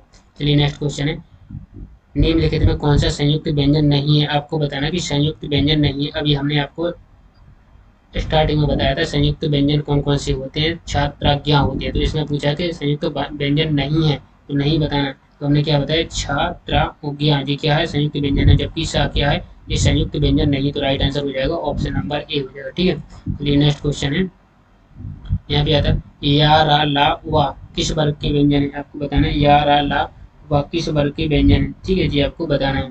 तो जी कैसा हो जाएगा, ऊष्म व्यंजन हो जाएगा, औष्ठ व्यंजन हो जाएगा, तालव्य व्यंजन हो जाएगा, अंतःस्थ व्यंजन हो जाएगा। तो ये आपको याद रखना है, या, रा, ला, वा किस वर्ग के व्यंजन हो जाएंगे, ये हो जाएगा अंतःस्थ व्यंजन हो जाएगी। तो ऑप्शन डी राइट आंसर हो जाएगा। ठीक है जी, आपको याद रखना है। तो क्या हो जाएगा ऑप्शन डी। नेक्स्ट आता है कंठ्योष्ठ ध्वनि का उदाहरण है, आपको बताना कंठ्योष्ठ ध्वनि का उदाहरण है, जो आप बताना कंठ्योष्ठ ध्वनि का उदाहरण कौन सा है। ठीक है, तो इसमें ऑप्शन ए है, छोटा ए, ता और का, तो इसमें कंठ्योष्ठ ध्वनि का उदाहरण हो जाएगा छोटा ए। ठीक है, option number A right answer हो जाएगा। ठीक है जी, याद रखना। चलिए नेक्स्ट क्वेश्चन है, यहाँ पे आता है निम्नलिखित में से शुद्ध वर्तनी का चयन कीजिए, आपको बताना शुद्ध वर्तनी का चयन करना है। तो इसमें देखो कुमुदनी, ठीक, कुमुदिनी, कुमुदनी, कुमुदनी, तो इसमें राइट आंसर हो जाएगा सही वर्तनी क्या है, तो इसका सही अर्थ कुमुदनी हो जाएगा। ठीक है, ऑप्शन नंबर बी हो जाएगा। ठीक, चलिए नेक्स्ट क्वेश्चन है, निम्न दिए गए शब्दों में शुद्ध वर्तनी वाला शब्द बताना है, आपको शुद्ध वर्तनी वाला शब्द कौन सा है। ऑप्शन ए सांसारिक, स्रोत, कीर्ति, सर्वोत्तम। तो जो सही है वो कैसा लिखते हैं, तो स्रोत है, इस तरह सही है जी, इस तरह स्रोत लिखते तो राइट आंसर हो जाएगा ऑप्शन नंबर बी। चलिए नेक्स्ट क्वेश्चन है, आपको यहाँ पे बताना दो वर्णों के मेल से होने वाले विकार को क्या कहते हैं। तो दो वर्णों के मेल से होने वाले विकार को क्या कहते हैं, तो क्या कहा जाता है, संधि कहा जाता है, प्रत्यय कहा जाता है, उपसर्ग कहा जाता है, समास कहा जाता है। विकार को क्या कहते हैं, तो क्या कहते हैं, प्रत्यय कहा जाता है। ठीक है, तो ऑप्शन बी राइट आंसर हो जाएगा, दो वर्णों के मेल से होने वाले विकार को प्रत्यय कहते हैं। ठीक है, नेक्स्ट आता है यहाँ पे सदैव, सदैव में प्रयुक्त संधि का नाम बताना है, आपको सदैव में कौन सी संधि है ये आपको नाम बताना है। तो सदैव में हमने आपको स्टार्टिंग में बताया कि जिस भी शब्द में दो मात्रा हो वहाँ पे कौन सी संधि होती है, वृद्धि स्वर संधि होती है। ठीक है, वृद्धि स्वर संधि होती है। तो यहाँ पे तो वृद्धि संधि का नाम नहीं दिया, बट कौन सा होता है, वृद्धि स्वर संधि होती है। तो इसमें कहीं पे आपको स्वर संधि का नाम दिया तो ऑप्शन ए में दिया, तो राइट आंसर क्या हो जाएगा, ऑप्शन ए हो जाएगा, स्वर संधि हो जाएगी। ठीक है, चलिए नेक्स्ट क्वेश्चन की ओर है, यहाँ पे आता है नेक्स्ट, पवित्र में प्रयुक्त संधि का नाम है, आपको बताना पवित्र में कौन सी संधि है। तो पवित्र में कौन सी संधि हो जाएगी, तो इसका राइट आंसर हो जाएगा ऑप्शन नंबर सी, अयादि संधि हो जाएगी। तो पवित्र में कौन सी संधि हो जाएगी, अयादि हो जाएगी, option number C right answer हो जाएगा। ठीक है, नेक्स्ट है यहाँ पे इत्यादि, इत्यादि का सही संधि विच्छेद करना है आपको, इत्यादि का सही संधि विच्छेद क्या है। ठीक है, तो इत्यादि का हो जाएगा इति प्लस आदि, इत प्लस आदि, इति प्लस आदि और इत प्लस आदि। तो राइट आंसर हो जाएगा ऑप्शन नंबर सी, इति प्लस आदि हो जाता है। ठीक है, तो इत्यादि का सही संधि विच्छेद क्या है, इति प्लस आदि हो जाएगा। ठीक है, चलिए नेक्स्ट क्वेश्चन की ओर आगे बढ़ते हैं, यहाँ पे आता है निराशा, निराशा का सही संधि विच्छेद क्या है। तो निराशा का सही संधि विच्छेद बताना है आपको, निर प्लस आशा, निहि प्लस आशा और निरा प्लस आशा या निरा प्लस आशा। तो इसमें कौन सा सही आंसर हो जाएगा, ऑप्शन नंबर बी हो जाएगा, निहि प्लस आशा। तो अब आपको कमेंट में बताना है कि निराशा में कौन सी संधि है और उसका नाम बताना है, जबकि हमने आपको बताया कि जिस संधि में यहाँ पे विसर्ग आता है तो वहाँ पे कौन सी संधि होती है, विसर्ग संधि होती है। ठीक है, चलिए नेक्स्ट आता है, तो महोष्ण का सही संधि विच्छेद करना है, महोष्ण का सही संधि विच्छेद क्या हो जाएगा, महु प्लस उष्ण, महा प्लस उष्ण या महो प्लस उष्ण, इनमें से कोई नहीं। तो आपको बताना है महोष्ण का सही संधि विच्छेद हो जाएगा ऑप्शन नंबर बी, महा प्लस उष्ण होता है। ठीक है, महोष्ण का सही संधि विच्छेद क्या होता है, महा प्लस उष्ण होता है। ठीक है, तो चलिए नेक्स्ट क्वेश्चन है, यहाँ पे आता है परोपकार। परोपकार में प्रयुक्त संधि का नाम बताना है आपको।